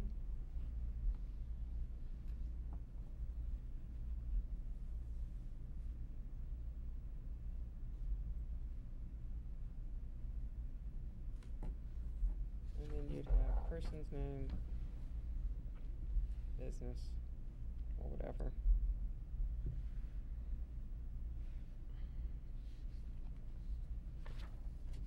And we could say may include, I don't know, owner, property manager, or others.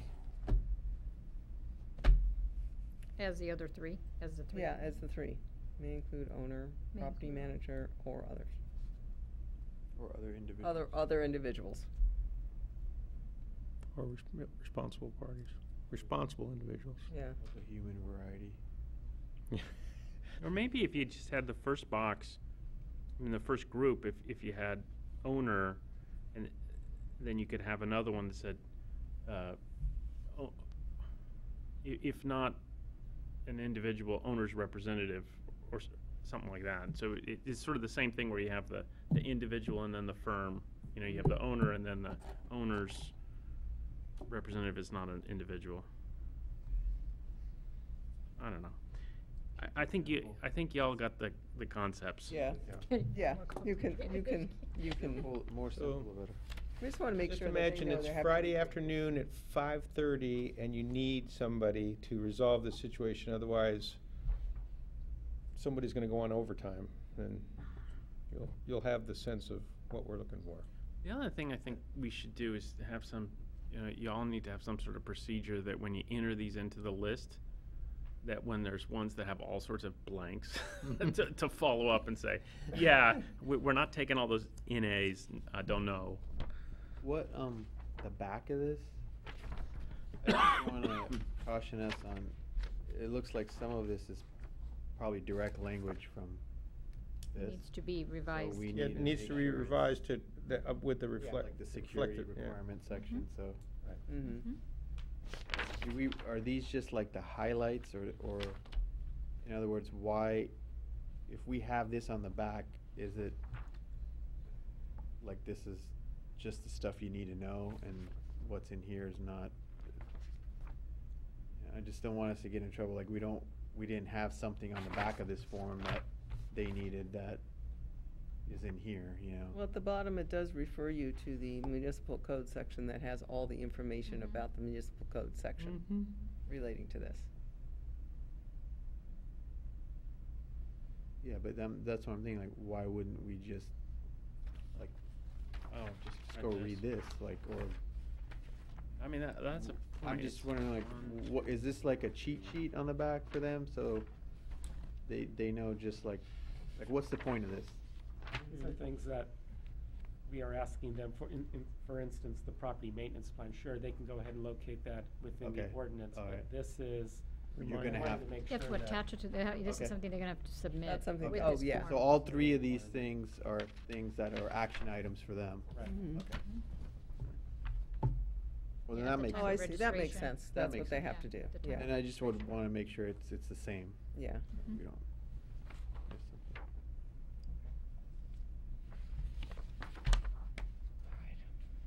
And on the registration requirement, we probably still need to go back and add the other language about including county office along with fire code and code Yeah. enforcement. Or others. Yeah, Uh, and, the and we one- also talked about, giving the city authorization to abate hazards.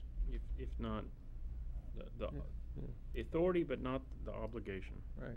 And then a waiver of any liability for if they undertake it. And since the back is blank, they probably might need that, huh?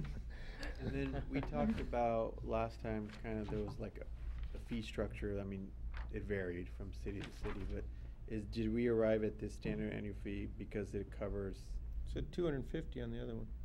it covers sort of the time to get them registered and then also the annual inspection, or how did we arrive at that? Basically, that would be the guess, that, you know, code enforcement, first contact or complaint, notification of violation, doing this legwork, and then following up with inspections. Okay. Is there language in here that says if additional inspections are required, there'll be additional cost? Did we say that? No. No, but we talked about adding that language in this one. Right, that was the biannual. Right, we annual. switched to annual and then so maybe we might wanna put, where it says standard annual fee, but includes one annual inspection and then additional inspections will cost X per inspection or whatever that is. Yeah, I mean, I think it's always a good idea, if they're paying a lump sum, what does that include? Right. What do you Mhm. get for it? Mm-hmm. Because if they're not complying, It's gonna cost them more. Yeah. it's gonna cost them more, and the city shouldn't bear the cost of sending inspectors out there to keep checking on it. The property owner should be responsible for that. Yeah, there should be like an asterisk or something saying, you know, If we, So, does it, go ahead. it's just, if we charge the standard annual fee of $250 and it has the different parts in it, including the inspection, and then the thing is only vacant for, say, 3 months and we never do an inspection, do we have to refund the inspection fee? I don't think so, because I think if the program still ends up costing the city about $250 per person to administer, then I don't think so. So I know you can't charge more than what the program is going to cost. That's our real limitation. So that's what we have to be careful about. But that determination is made sort of on the average, not for an individual. Right. Okay. oh, but wait a minute, that, if it's the inspection, once this is registered, doesn't the initial inspection for that annual year happen immediately? Meaning like, Yeah. it's an initial Yeah, so inspection to everyone will see have the what's. inspection. So that's gonna happen even if it's a 90-day But the or 61-day vacancy. It's like, as soon as that property's registered, they're gonna go inspect to see what the issue is, okay, I Get understand. a baseline. right? But the people who are registering for free because they're on extended vacations won't have that? They won't have a red, no, they Basically, won't they're have an just telling the police department, drive by my house Yeah. 3 times. Okay. They won't need an inspection because it's not actually vacant. They're just not there. Well, it's not vacant, it's That's the- uninhabited. It's not uninhabited Whatever. either. They're just on vacation. Their furniture's there, but Their, they're not. their dwelling unit, remember that? Yeah, okay. This is voluntary. This would be voluntary. They would have to contact us if they're going out of the area Mhm. for a Extended long, period of- extended period of time. So it's not a requirement, it's voluntary. Do we have a definition for extended? Because I can see this, I'm going on vacation, I'd like to have somebody drive by, I'll be gone for 3 weeks. I can imagine, that is could be a lot of Yeah. properties, and that's a service that is actually charged for by security companies. So it's something, I can get that for free. I don't know if there's a concern of there being a lot of properties that will then be asking for this. Should I mean, would people the- do that already. People do it now. do that already. I used to, when I was on the fire department, they would call the dispatcher and say, I'm gonna be on vacation, so I want extra patrol. Oh, They- okay, And so there was a list of okay, properties that were, okay. So that's something that's already done. But it doesn't mean the Well, police you- department drives by it Yeah, every day or it's not- anything. right, it's not like they inspect it, but they are aware of it. Right. So I if, think that's if they more get what it's called to like. the property because, They you know know, it's vacant. there's a party in the backyard, Okay, you know, there's some record that the fact that somebody's called them and said, I'm on vacation. okay. Yeah, Now, I think that's what- How Okay, I well remember that's. It's already Department. Yeah, but informally done. Yeah, Oh, no. because people can courtesy. be gone for a while, and it just makes you feel more comfortable if someone in town Sure. knows that Absolutely. it's not you that's there. It's not, it's not like the city is promising any, Yeah, I will not vouch for the fact that all the dots get connected. Okay. Mhm. It is a courtesy service that if you call. Correct. You can. And they used to want it, because you know, they want to know if if somebody's around. Right, yeah, But I don't know whether it's still a thing. yeah. But So- no, it still makes sense though, because if, outside of the police, if there's a storm or something and, there's nobody there. Especially if you're gonna be gone for a long, people do go away for a month or longer. Sure. Usually it's a neighbor that will inform us. Yeah, because that's what, We'll get there and Always do. the guy next door will come over and say, oh, why, they're not here, they're on vacation. Okay. Because we're a friendly village. well, you always hope you have someone. Okay, we've slogged through the first one. So is, you making a recommendation for it to come back as a, Oh. an ordinance? And does that need to be It would be a public hearing. If you do not want to see it one more time, then we would go ahead and do a noticing for this as a public hearing. what's our pleasure? Well, if we do a public hearing and there's still issues, we can just continue it, right? Yeah, I think let's do a public hearing. Yeah, I think we're go pretty ahead. close. We might have a couple of little tweaks, Okay. but I don't think it's, Do we need a motion? No. Yes? Okay. I'll accept the motion to move, I will move it forward to a public to a hearing. public hearing, yeah. Okay, second? second. All right, made and seconded, all in favor? Aye. Aye, okay. And so now we're up to our second discussion topic. Amendments to Municipal Code, Chapter 17.56, Non-Conforming Use Ordinances. We have a staff report. And Planning Manager Cardoso will deliver the staff report.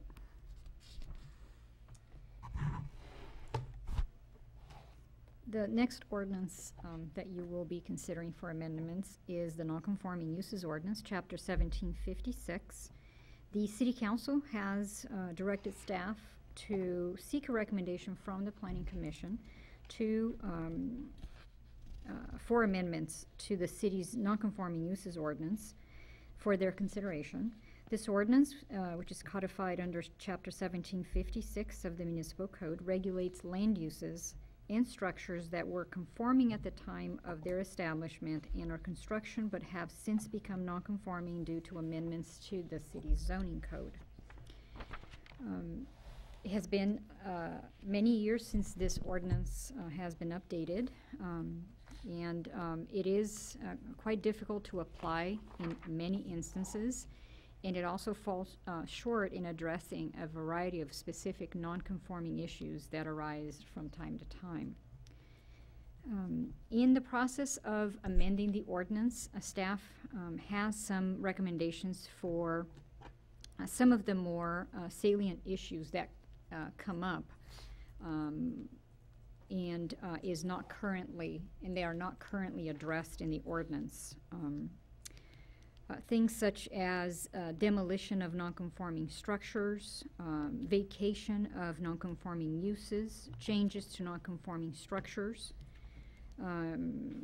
alterations that are allowed to nonconforming structures to address health and safety upgrades.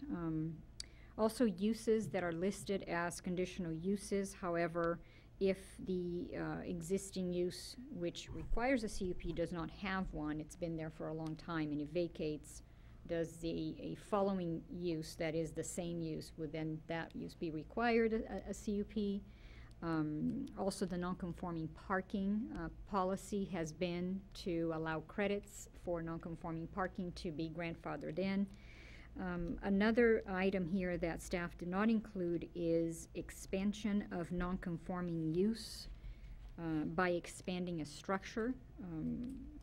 Also, specific to single-family uses, if a single-family use is nonconforming based on the underlying zoning, then would that use be allowed to be expanded by expansion of the structure, for example? So that was not listed here, but that is one of the issues that staff recommends you considering as well.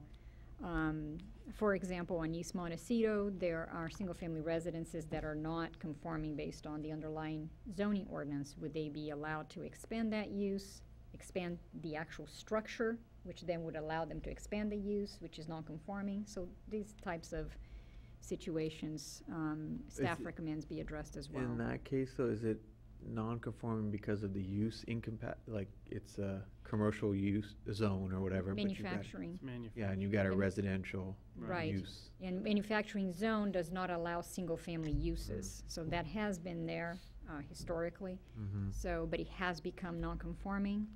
At some point, would those uses be required, would be basically what you have is what is there and you cannot expand.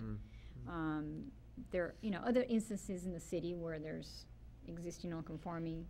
So that's another thing another item that staff feels would be very helpful to have included in an amended ordinance.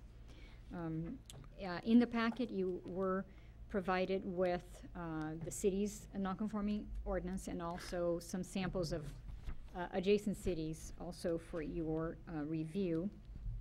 And at this time, staff just seeks commission's direction on how you'd like to proceed. Okay. It looked like the ones from Pasadena and South Pasadena they were identical. Very close, yes. Aren't they practically identical? They Yeah. were very, very close. It Yeah. was just formatting. Yes. Yeah, I mean, I started Yeah. reading it again, and I was like, wait a second, did I forget to turn the page? I have to say that reviewing these ordinances, some of them are very convoluted. Yeah.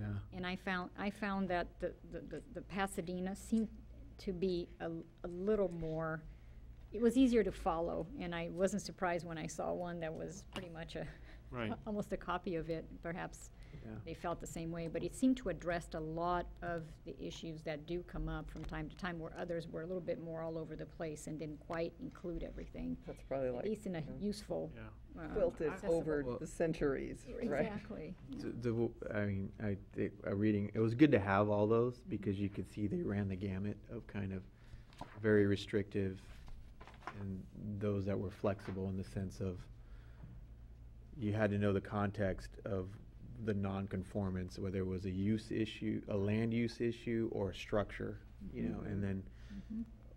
within that there was latitude to do certain things, but they really broke down into some that were like, it doesn't matter, and then some that were like, okay, these are the two issues, and there's some flexibility around those.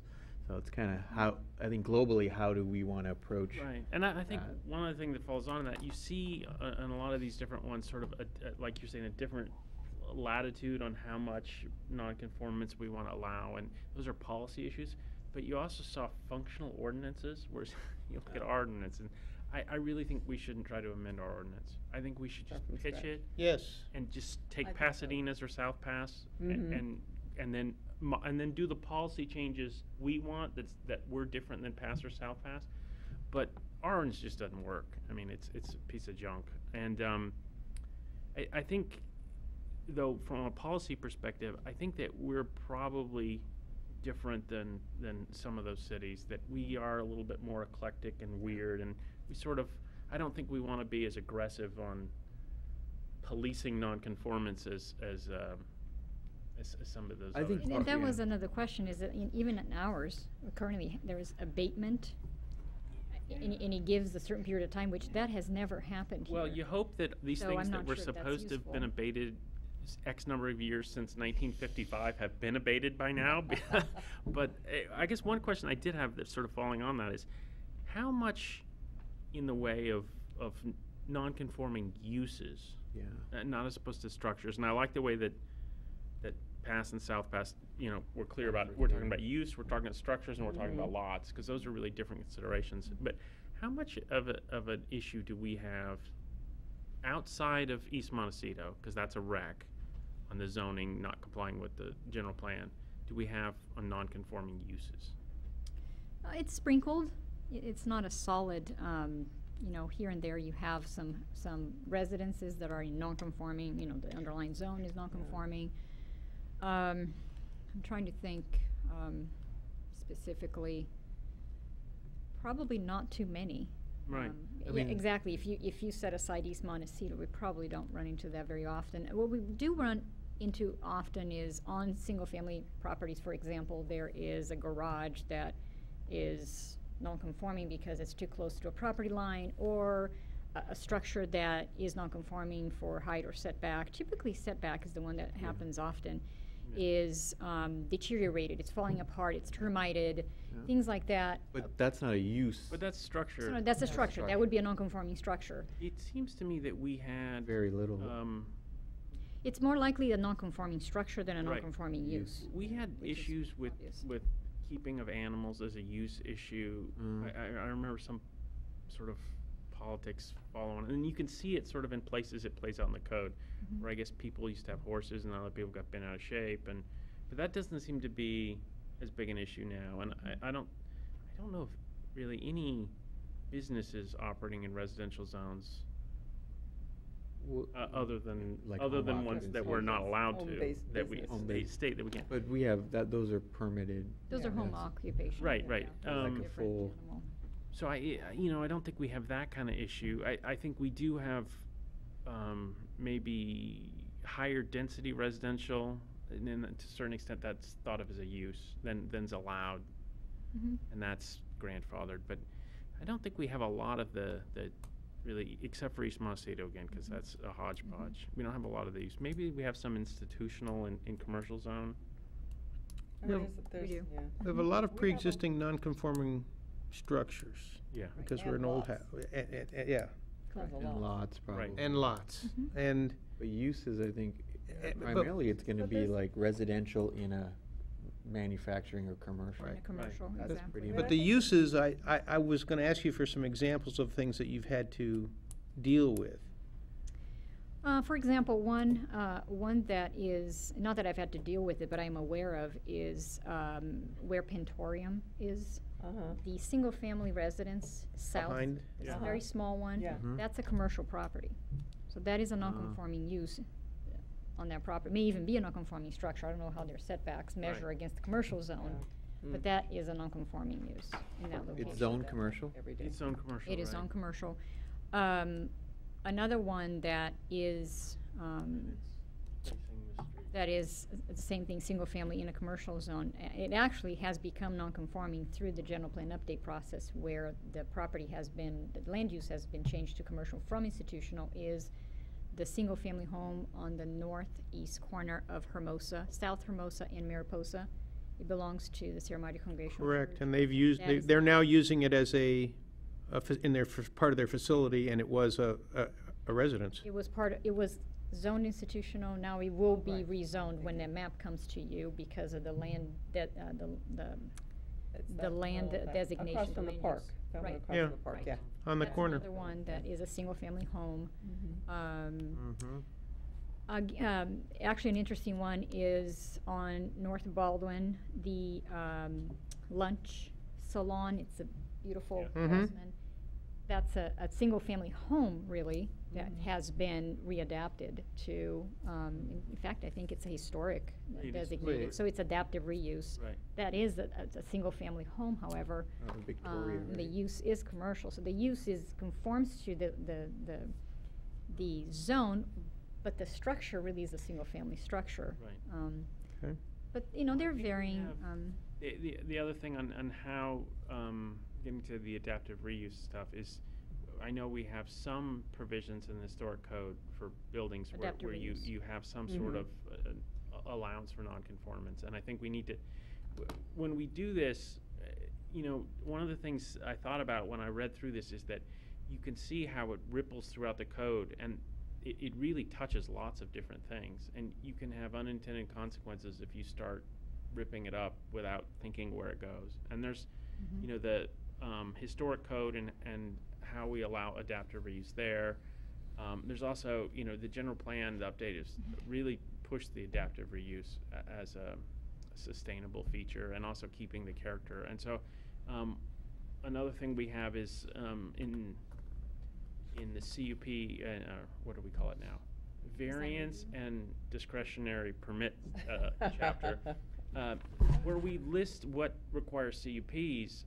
You know, some of those I think were hindering adaptive reuse, and we might want to think about those Mhm. sort of in the same time, because we really want to make sure those things mesh. Actually, another one I just thought about that is the use is not consistent with the zone is the Penny House. The Penny House use is really multifamily, Right. but the underlying zone is R1. And we have the, well, I guess the Gill property up on Mountain Trail, Uh-huh. those are single family, but the density is way greater than would allow. I mean, it functions really more sort of multifamily. Yeah. But that's not really an entirely different use. It's sort of an intensity of use issue. And I don't think we have a lot, other than East Montecito, a lot of just use issues. Yeah. Mary's that- Market, I think also. Yeah, I was thinking about that's- Mary's yeah, Market, that is so. not zoned commercial. Right. It's a use that's been But, grandfathered in. but aren't there, By CUP. isn't there some sort of There's a special CUP. provision in the canyon zone for allowing certain commercial uses? I don't remember the canyon zone really well, but I thought there was some little wrinkle in there that, There's that, and there's the, whatever the friend, that Friends. Oh, Nature- yeah, Friends Nature of, Friends. Nature whatever Friends. that is. Mhm. right, and also the It's a grandfathered in use. building next to Mary's Market is some office uses. It's an R3 use, I believe. And, there um, also. There's also been, at different times, reuse of the fire department for Yeah. res and office. That is considered, I believe, a single-family residence. Right. Has been converted to that, I believe. So we or might, old we fire also, department. I mean, I think as we go forward in this, we need to think about how it ripples out in the other ones, and we should look at some of those codes to make sure they mesh, and it probably is worth a review of the canyon zone. But I think on East Montecito, we should just stick our head in the sand and don't consider how this affects that, because that zoning needs to be fixed. And if we try to fix the problems there here, we're gonna Mhm. mess stuff up. And that manufacturing zoning is just a problem. I and mean, we need to do- globally, should we, it seems like the non-conformance for use purposes, land use, would be a light sort of section if, in our instance, because I don't think, I mean, there's a handful of instances where we have, Right. and there then are things that discounting we- Montecito, Yeah. but there's things that we want to keep, like Mary's Market. I mean, Yeah. no one's saying that shouldn't be allowed. Right. You know, so like, that, I think a use section shouldn't be very heavy-handed in terms of, eradicating the non-conformance or trying to make it conforming. Right, that's exactly what I was getting at, because the some of the things that are in our current one about, like, we're gonna abate within 10 years of 1955. so It's like, weird. well, I don't want that, yeah. the last thing we wanna do is force Mary's Market out of business, unintendedly. A lot of them had sections, the vacation idea of like if the non-conforming use stops at a certain point, And it's up to 12 months or how many? buried. Right, it was Some buried, like, yeah. I don't know, 180 10 days to years 12 or- months is what I and, saw. Like Arcadia, I think was like 10, I don't know. There would be a soft method of abating And that that's- particular use. Yeah, that's without basically, you're trying to evicting it. slowly eradicate Yeah. or bring that into There's, alignment. there's, in a lot of other cities, and I know Pasadena has a big issue with this, that there's uses, especially like liquor stores, that they really want to eradicate that use because it's problematic. Yeah. And so, that's when, if we do, just suck over their code, and then that's something we need to think of, that's not really an issue that we deal with. Yeah, I mean, the non-conforming thing that I was thinking about is parking in the commercial zone. Mhm. That's a big deal Mhm. here. Yes, it's a And deal I think breaker. I think for it's something we businesses. really need to think about, because, And that goes into the whole concept of adaptive reuse. Yeah. And it goes into when we require CUPs and intensification of use. yeah. Because I think one of the things, I think getting past the use and getting onto the structure issue is if the town, magically fell down in a huge Earthquake, calamity. which is what I was about to do, yeah, Um, talk about. and if it were rebuilt to current code, I think a lot of the single-family stuff, well, the houses would be bigger because people would be greedy, Yeah. but the place you'd have the biggest change would be the canyon and downtown. And yeah. people would be shocked at what downtown would look like. And I think we'd lose a lot of the character and culture. And so I think we need to be really careful about how strident we are about eradicating nonconformances. Right, Well, in because the- I think especially, in Kirsten Court, there's no parking for any of those places.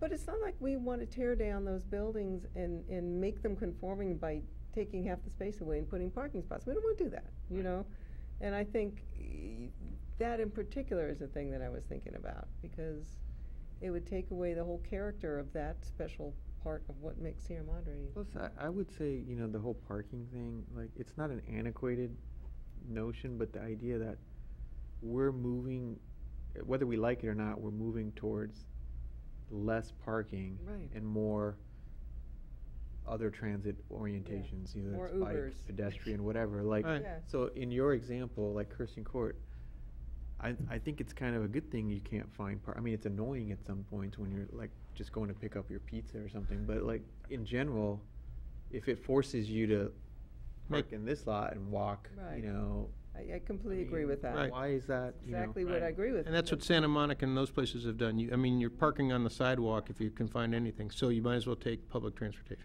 Well, the other thing is, I think,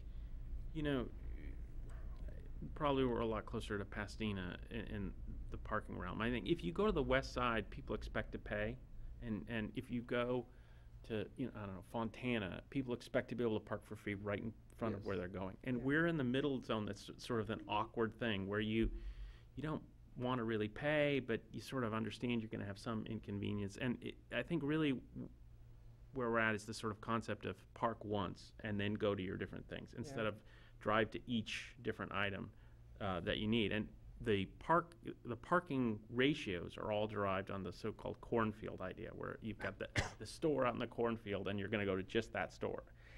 And so here we have we have a big parking lot in the back where people can park once and then go to the bank and get lunch and all the different things. And so I think we need to think about those. And if somebody has a nonconformance where there's not enough parking, or we're just filling one storefront, we don't need to go through that giant tortured review and have a full CUP. I mean, we saw this recently with the optometrist, where it seemed like these guys coming in and helping the community by fixing up a storefront and putting a business in, and we're making them jump through all these It hoops. was a waste of effort. like a parking In every way, study. because we didn't want to there's all that parking right there behind. It's interesting, because I had a friend come up here who lives in Pasadena this week. She'd never been in Sierra Madre before, right? We were walking around, she was like, wow, this place is so great. But we parked, and we walked all the way from down here, all the way up Baldwin, and it was like, great. It was exactly what you want to get out of how our downtown works, which is not having parking available in front of every business, which we can't do anyway. And I think that's the one thing I think we really should think about in one additional thing I really Yeah, want I to address with this, because it's a silly requirement. We also had, We spent so much time on this with CUP, well, whatever we're calling it now, use permits, that, they're changing from one business to another and, up here somewhere. Why should we deal with intensification of use for a little storefront? Yeah. well, the other thing we had it used to be at one point we had an in lieu parking fee where people could pay some, but the problems are, I think our fee was $2,000, which is a joke. And then it got refunded. Yes. But so instead of doing a study to figure out what it should be and to justify it, we just did away with it. Well, yeah. But didn't it get refunded after a certain amount of time? It was in the ordinance that it would be refunded, I think, after 2 or 3 years. Yeah. If it was Yes, not we used. took their money and To replace But parking. it was never provide enough to additional build a parking. new parking spot. That's why they got rid of It it. was nowhere near, it Use was just like to 20 times as rehab much. the existing parking we have. I think that, that's something, because all these things tie in together, I think that's something we should also think about, because I agree, we There's don't lots want and somebody coming in and tearing down existing commercial storefronts and building a new building with a parking lot in front. That's like the last thing anybody wants. Now, to the point that you were making about there being some catastrophic event, there typically is a provision, and I'm sure you saw that in ours does too, where you can replace what was there before. You can maintain that as long as it was legal. That was, that is the issue also. If it's a legal use, then there could be a provision in the code, and I would recommend that you retain that, not But necessarily with the same interestingly wording, enough, but that's true in our maintain. our current code for residential uses. Yeah, but but what- not non-res. for commercial, there is a different qualification, I think 50%. If it's Or Well, less. I have see, to that's, say, there's So- something, but between Arcadia and South Pass, in South Pass, it's the 60% of the total replacement cost, Mhm. whereas the other one was 70% of the building building area, which I think is more, And so that's gonna have to get resolved. I'm with you that at some time, we're gonna suffer another earthquake. And we're going to have these, and this is what, this happened to me, because I owned a piece of property, and it was at the structure straddled 2 lots. And it wasn't a problem until the earthquake hit, and now it's like, so it got cut down the middle. So,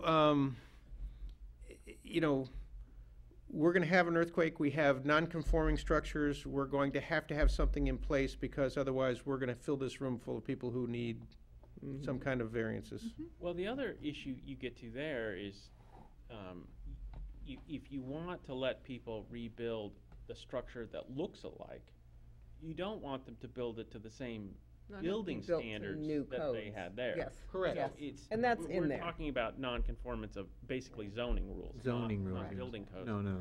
Correct. And so you're not gonna have hodgepodge electrical and Yeah. No current building. but there was a second part of that, which I thought was interesting. There was involuntary demolition due to a disaster, which clearly we want to let people rebuild, as far as I'm concerned. Public enemy. But there was sort of an involuntary thing where you just had let the thing rot away. I won't refer to anything in particular. But that it wasn't exactly involuntary, it was from lack of maintenance or termites or something, and I thought that's a different issue altogether, in a way. I mean, yeah. It's different than it being destroyed in a fire or earthquake or Well, something when it suddenly falls down. If you you just also let the have- thing rot But away. You just have general, some structures like in town, and personal case, like on our property, they're over 110 years Right. old. And it wasn't like lack of neglect or. They're just old. It's just, but they're deteriorate to a point where it's not a maintenance issue, it's Right. bordering on, at some point, the thing's Needs to gonna be fall rebuilt. over, right? Right. It needs to be rebuilt, so it's like, one seems more premeditated, like Right. when you talk about like, oh, I'm just gonna let it kinda, but I think over time. Yeah, I think there's, Long time, structures, they live their it's lifespan not and like die. in Europe where structures are built to, like, Yeah. of stone and concrete where they're But 100, 200, 300. if a building lives through its lifespan and dies from old age, Which do is- you want it to update? yes. Because the theory, But, and here gets the that's theory. one issue. And the Are- other issue is if someone intentionally lets it Yeah. degrade over, intentionally so that they can replace it with something new, to me, Yeah. that's a different issue. Yeah, Or it could also be an issue where if you can comply with zoning, now you should do it because, but if you can't, then are you able to rebuild exactly to the same footprint where it was before? There are those issues. that was Well, interesting, that's yeah. another issue exactly, is most people don't have as-built plans for their house. Of And course so not. you have a big evidentiary issue as to what exactly was there before Right. the calamity. And if you have, Uh-huh. if you have earthquake where it just sort of cracks the foundation, but you got to demo it, at least it's there. But if you have a fire, it's gone. And so you might be able to find where the foundation was if you had a foundation.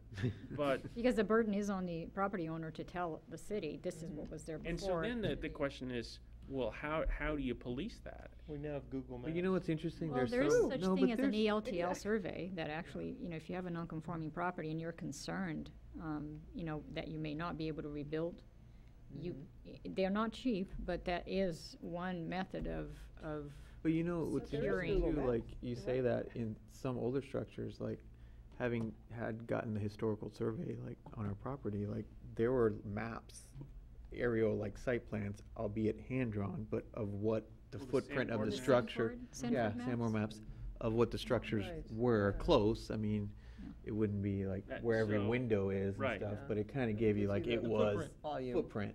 you Right, know, so that gives you so- sort of issues of setbacks and whatnot, but it's not gonna give you height, it's not Yeah. gonna No. give you, Massing. massing, or, like you said, where the windows were and all these other things, and so then the question is, well, it's easy for us to have these statements where we say, you know, if your thing comes in a casualty of act or God, you can rebuild it. But then, if you have a big one, and not just one person's house burned down, and 50 people come in and want to rebuild their house, how do you process 50 things all at once, you know? And are you going to make them come to the planning commission to verify, or are we going to leave that to staff? And if staff is going to process 50 or 100 all at once, that's going to be really tough. And if they're all next to each other, if you only had one piece of property and then you were worried about setbacks and stuff, that's something that's like a pre-existing condition that everyone has gotten used to. But now you have, 5 houses next to each other, that's a time to address things like setbacks and stuff, because they're gonna start over. Well, but if that goes to the whole thing, if it's non-conforming.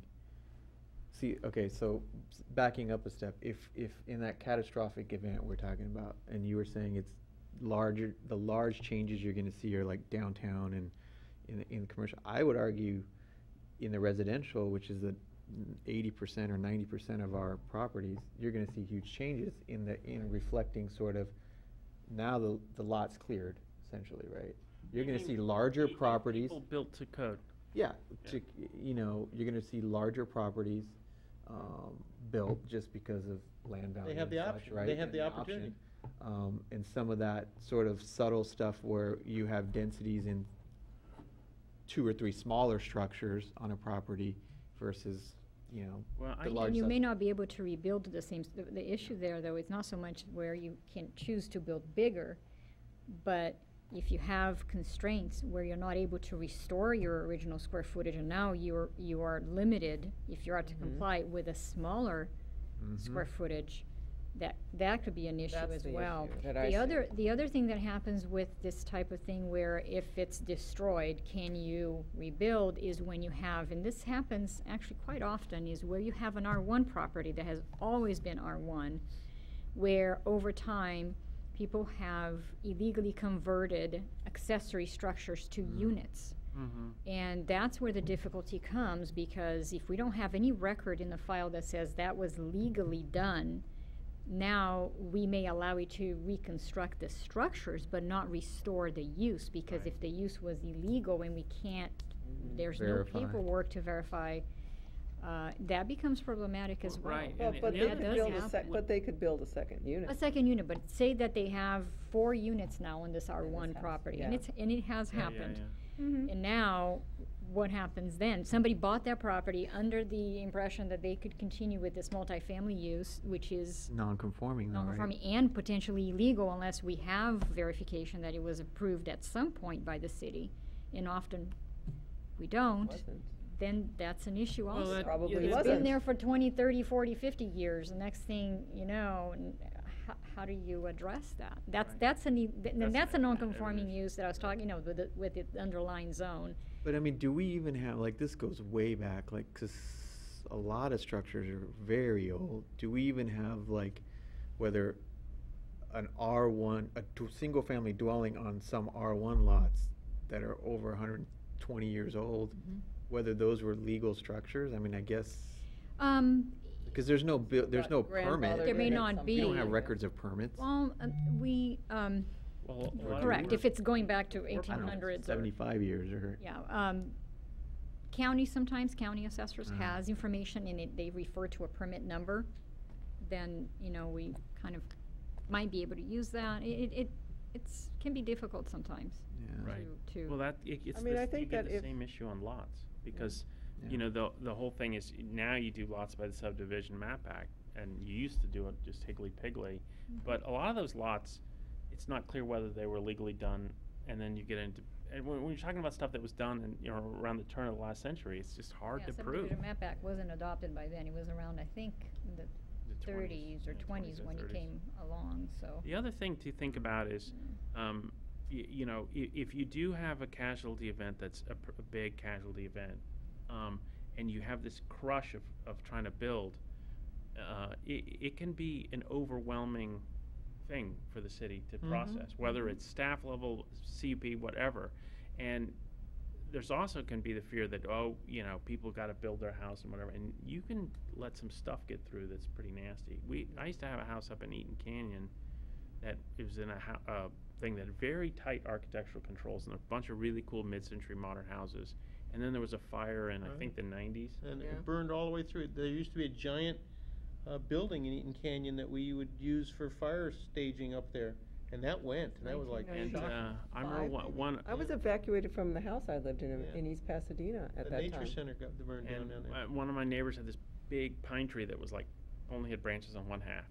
But you drive around there now and you still see a lot of the really cool older houses, but then you see these like 95 McMansions and you're like, how did that happen? And it's like, well, after the fire they had this big rush of things and they had this architectural review board that wanted to make sure people didn't, and they just allowed stuff, you know. And if you have a Sanborn map that has the outline and you say, well, the whole concept of the non-conforming is that people are used to that, right? So you say, okay, I'm going to build the same footprint, but instead of building a really well-designed house, you build a giant McMansion on the exact same footprint. That's a different beast. Yes. And it's not so, the same. you know, this concept that, oh, we'll just let you rebuild what was there, that's really easy to say, but it's actually got a lot more different parts in it. Yeah, yeah. I mean, that's exactly the thing you run up against. But I mean, I think you can also, you know, I just recently found like that even on the LA County GIS, they have every house outlined in Sierra Madre. I mean, you can go there and find out, you know, every little Square structure footage. is on there. You can actually get the square footage by measuring their map. Yeah. But I mean, I think there's documentation out there that'll give us sort of There's the lots. lay of the I land. mean, But at least, you know, you can look at Google Street and see what it looks like from the street. It's not going to show you the back, but you're going to know how tall that building is. At least, you know, you get a volume of. But I mean, You know, that there is goes to another information question. That's a around. structure, non-conforming structure. So like there, I think we need to be more detailed because I think that's where the majority of our issues are. I agree. Structures as it relates to zoning requirements. You know, I There's think also. probably setbacks is probably the Yeah. biggest. Yes. You know, and then probably size. You know, parking size, and then you know, Garage- height requirement. Garages on property lines, because in the old days, they would put the garage on the Yeah. property line. Garage is converted to rooms. Then garages get converted, yeah. That happens. Yeah. Right, and then- Garage is and converted then- to granny And flats. so, you know, we talked a lot about casualty and rebuilding, but at least in regular practice, this comes up more, I'm sure, in expansion. And so you have that garage on the property line, and you want to expand it and put a second unit or a workshop or something, and then it seems sort of strange to set that one back, you know, when you've got one that's on the property line. So do you want to let them do that, and how much do you want to? And those issues can get thorny. And that's where the planning commission should be using Yes. its time on those kinds of issues. You know, that are discretionary and require some sense of appropriateness and design and Mhm. all that stuff. You know, I think that's important, and it shouldn't, you know, it's not one of those things that should be by right, I don't think. I think, you know, one of the interesting things that I was thinking about in relation to this was these non-conforming uses vacating. And if the same use comes in, but it's a different person, or it's another use, this seems mostly to be sort of commercial zone stuff. Correct. You know, what happens with that? So you got something in there, you know. I don't know what it would, I couldn't think of what the particular, Use would be. I remember we had someone, remember when that person was trying to sell scooters or electric bikes or something? Right over here. Yeah, and it wasn't a permitted use. It wasn't a conditionally permitted use. They came in, they started doing it, and it turned out they needed a CUP to do that. Right. They didn't, they were, I don't think they wanted to yeah, go I through mean, it. they were, I remember they were quite angry and they left after whatever their lease was up or something. Mhm. But, you know, those kinds of use things, if, you know, if they're grandfathered in as whatever, Mhm. they leave, then what happens? I don't remember ever Right. even thinking about that stuff. This is something that I've experienced a lot with restaurants, Yeah. Yes. because, you know, you talk about intensity of use in parking, Yes. Mm. and so you can have restaurants that have inadequate parking, but they're there and they exist. Right. But a lot of times it takes a lot of time for a restaurant to turn over if a new person comes in and they want to change the liquor license, or if that restaurant goes down before you lease it to a new one. And so you can have, if you set that time window too short, you can boot out a lot of restaurants that you probably don't want to. And they come and go a lot. I could Right. think of 3 in the last 2 months in Sierra Madre. Mhm. So, you know, I think that it's, yeah, and those are gonna be the parking issue Mhm. around those. Yes. And it Could- seems Yeah. silly, like we don't wanna have to re-legislate that all over. Conceptually, the idea of vacating, whether it's voluntary or involuntary, I mean, I could be wrong, but the idea is so that you can, over a period of time, bring either the structure, well, the use, basically, bring it in Mhm. conformance. Yes. right? Correct. Yeah, So you're hoping, you know, you're not hoping, but if it's vacated for a certain period of time, then it reverts to yeah. its underlying new use or code. whatever. Mhm. I That's mean, why I think in it- concept, is that something we like or don't like, or like in certain areas but don't like in others? Well, Like, the to me, theory is that if the permitted uses are what you wanna have, then you want to, if it's the right list of uses, right, then you wanna get closer to that. If the things that you like aren't on the list of things that are permitted, then maybe the list needs to change, right? Well, and this gets back to, you know, an issue that you often have this thing where when you do code, people think about going forward. Mhm. And so they don't think about What exists. what exists, or how it would impact what exists. And when was this example? Recently, when we amended the code, one of the options was to change the minimum lot size. So almost every Yeah. lot in Non- town would be Mhm. non-conforming. Yeah. And who cares, because everything's built? Well, yeah, but then you get into these kind of problems. And so I think, you know, there's a lot of instances where that has happened in our code. And I don't think people really want all of the old stuff to change like Right. that. And so I think, I really think we need to be careful about the concept that, oh, our current code is exactly what we want the town to do, and we want to push what's Everything in there to conformance. be there. Yeah, I mean, Yeah. I'd rather conform the code to what we have. Right, Than 'cause- try to conform the city to what we think we might wanna have. I think in this instance, that's true. In other words, if we've got existing non-conforming, and, because we have a strong sense of preservation in this town. Mm-hmm. It's not like we're trying to clean up a, It's not the redevelopment agency. right. So, you know, we may want changes for safety or for massing or for those, you know, we want to clean that stuff up, but we, you know, you're right, we want to look backwards as well as forwards. Mm-hmm. Because there's things, I mean, you know, when you came, you know, you can do anything you want in Sierra Madre, you just can't change anything, you know. So.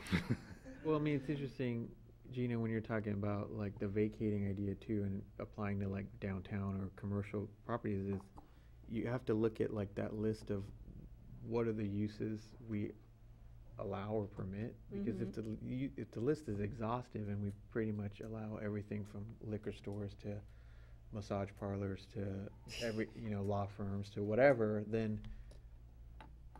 what's the concept of vacating, like, there's nothing really non-conforming in terms of use, right? Because we allow, No, you know, I don't. if your list is truncated Right. and you get something you yeah. don't The want. issue we have on the commercial side is not so much a pure use issue. Yeah. It's really the intensity of use, Mm-hmm. Yes, and parking. And the that parking. gets into parking. In the And parking. so I it's mean, I think that's it's all about this parking. right. And so maybe the way to do it, and that's what I'm saying is, you know, it seems like if you, in some ways, it seems inequitable to me to have something that's exactly the same storefront next to one that this one used to be a restaurant and it has no parking, and this one used to be a gift shop and it has no parking. So we're going to credit this guy with 3 spaces and this guy with 10.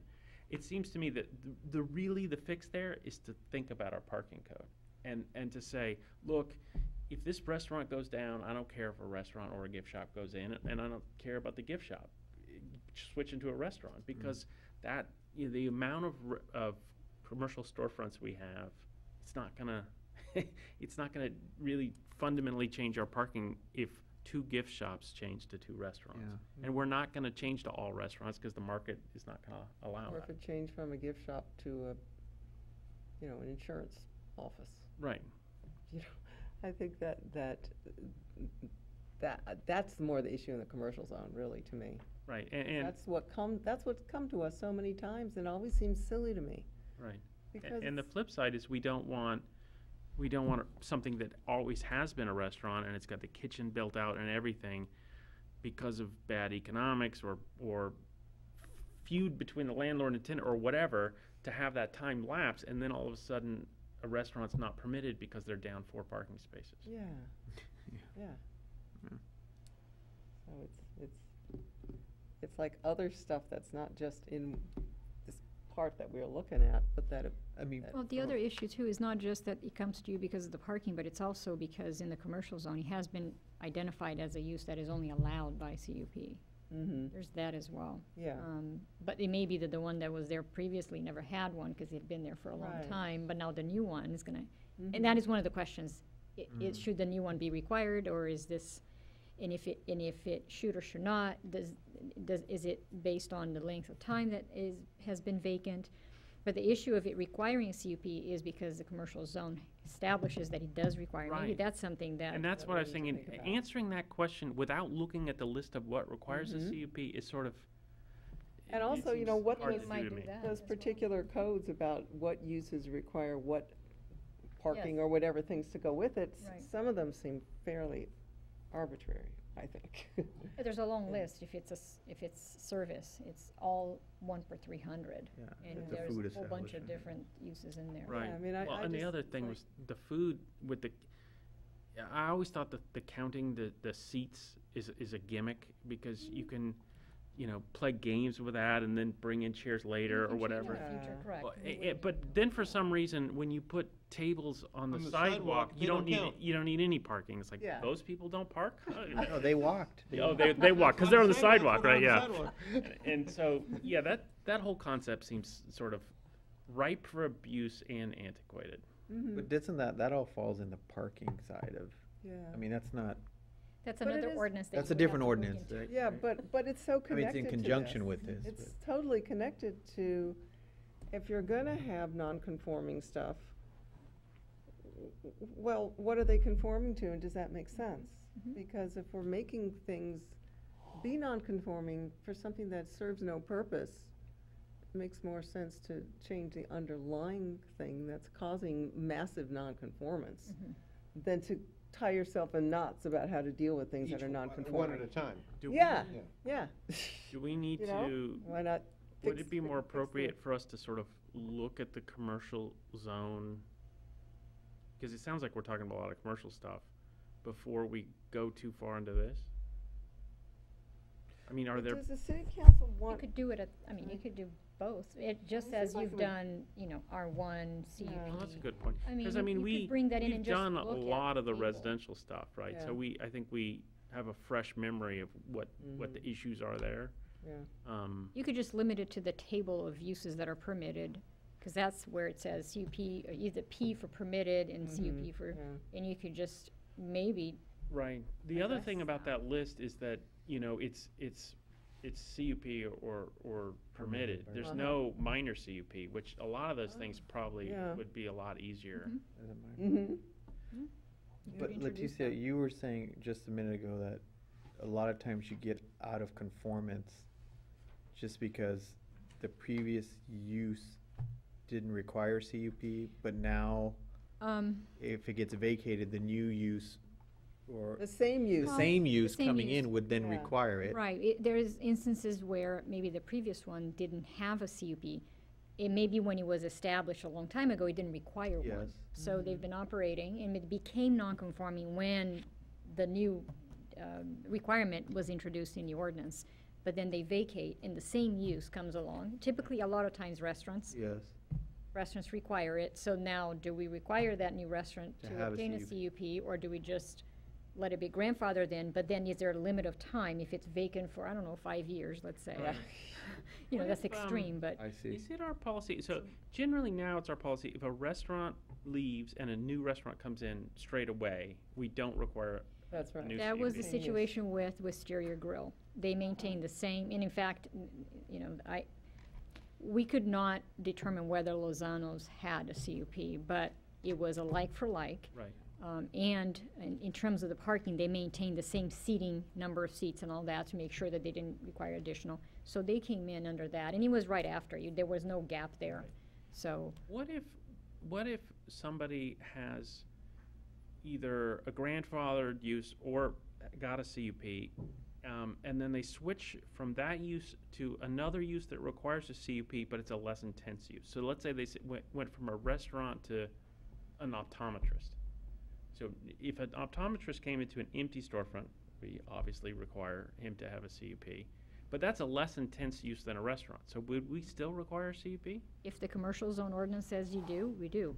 Yeah. See, So it's that's- only Because it's a new right use. now our policy is only like for like. If it's like for like you, and you didn't, you need a CUP now, but you didn't have it. Well, it's can really just carry it. policy. It's not in the code that that's the case. It's Oh. just, we've just treated it that way in order, it was the same thing, there was no gap. So we use general, well, it's the same thing. Logic. Why, Common sense. right, it's common sense that what's the same thing, so. But Yeah, you're what saying. But it is but not, you're but saying it is that- not codified. Yeah, you're And that's saying it's why I not wanted to codified. clear that up and codify it. Yeah. No, say we should, I this is- agree, but Same thing with the parking Right. credits and all that. It's been it's just policy an to. interesting idea that Mm. what we'd say is, well, we're gonna let you maintain this same intensity of use, but if you wanna step down in intensity, then we're gonna hit you with a CUP. Yeah, that's just silly. Well, We would do we're not- that if it what says saying that we're is required change to do, the use. exactly. I know, I understand, you changed the Even use, though it but- may be on the list. Yeah, It's about what's on the list. yeah. See, really I think comes down to that. that's, to me, a common sense change, where like, if you're going down from like a restaurant to an insurance broker or an architect's office or something, like, it's a less intense use, but it's permitted, Well, I think in the I commercial think zone, it may be the but then you core, have to get a CUP. the core issue we have is we're requiring too many CUPs. Mhm. Because I mean, why does an insurance agency need a CUP? It doesn't. Well, only if you- Why does an optometrist Okay. optometrist need It's a a medical, CUP? it's No, back considered up, medical. back I up. mean, The most reason of we the- probably require that is for the parking. For the parking. I mean, that's practically all Yeah, the ones that most we have likely. seen. for What would be the other CUPs. thing? It's not in the like they're, commercial unless they're zone. building out Yeah. the space in some, I'm but sure that that's, was the. they're not changing the big footprint of You the see, building. A liquor store, if they ever legalize marijuana dispensaries, these are the kind of things that I think, that we need to review. It seems, CUP seems like massive overkill for dealing with parking issues. I mean, I'm thinking of, especially for little store. Well, If it's could a- it be you know, any if- other, if it's a- why would you get a CUP for that? Would there be For any what? other reason?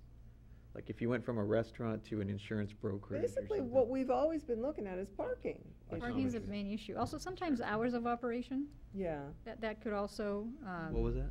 hours Hours of of operation. operation. But that you could deal with, Deliveries. you could deal with those Liquor kind of laws. issues, not, For sure. not by use, but by performance standards, Mhm. right? Like, if you are this grand, long list of stuff, you can open up right, but if you're gonna stay open past X o'clock, then you need, that seems to me a lot You want easier the than to ability- say. What uses do you want the ability to condition? Right. yeah. I And mean, that's I'm where you thinking get the of, discretion I- as part of the CUP. I was helping a friend of mine with a CUP in Arcadia.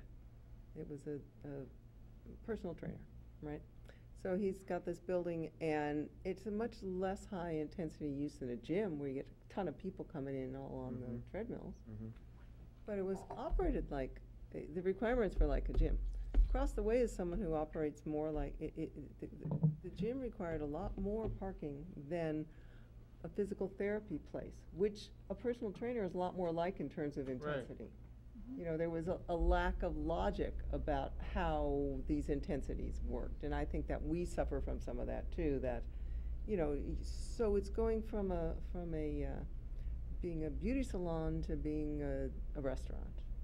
Well, that could or might not, you know, or from, you know, just these, you know, it's a bookstore and now it's going to be a, you know, Right, well, something there's else. a lot of, and I think this is one of the big Why problems. you have to go through all that rigmarole for with- something that's Well, and not really having that much. Sometimes what happens is if you don't have that exact use in the table and it's a similar enough use, Yeah. like, I don't know if you remember, the martial arts studio. Yeah. We don't have that as an Yeah, item, but we do have gyms, gyms. yeah.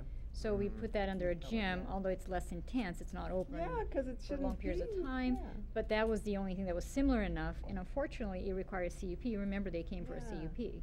But I mean, it's not nowhere near, it's likely to be much less intense, and why are you making Mhm. people do that? Right. I just think there's gotta be some way to make this work better, because we wanna support businesses in the community. Yeah, I think. But we also don't wanna have things that are outliers that are gonna cause trouble, like, But- you know, 10 liquor stores. And that's gonna be the problem, but the parking has, our interest in parking has changed on my tenure on this.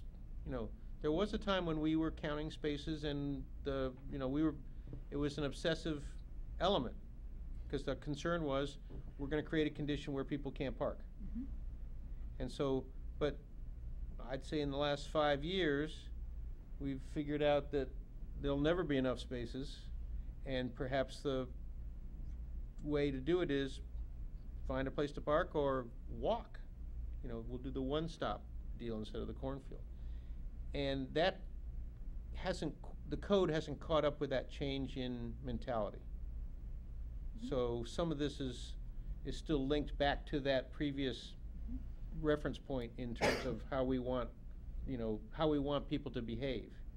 And so I think that's where we need to catch up with that.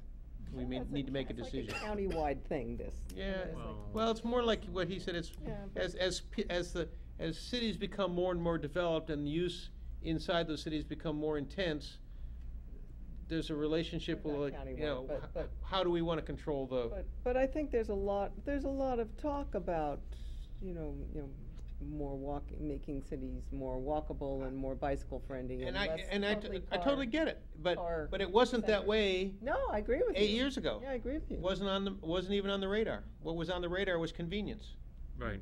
I mean, It's a- also an issue where the use is located, because if we talk about the general concept of storefronts, we think of, you know, the commercial area downtown, we've got a big parking lot on Mariposa. But if somebody tried to do a professional office use in the RP zone overlay, which we allow, and they're very far, as far as you can get on that, you know, then you're probably not gonna think people are gonna walk there. And you might wanna say, well, you know, Right. you actually need to provide the parking because there's no one around.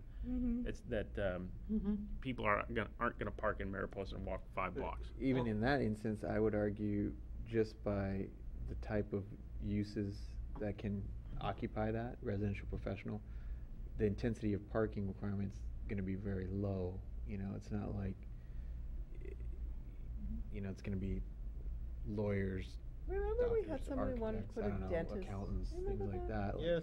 The dentist. All the way over to like dentist, Mountain Trail. we do Yeah. medical office, and then medical office, what do we do? It's like do we 3 do per medical office thousand or different? something.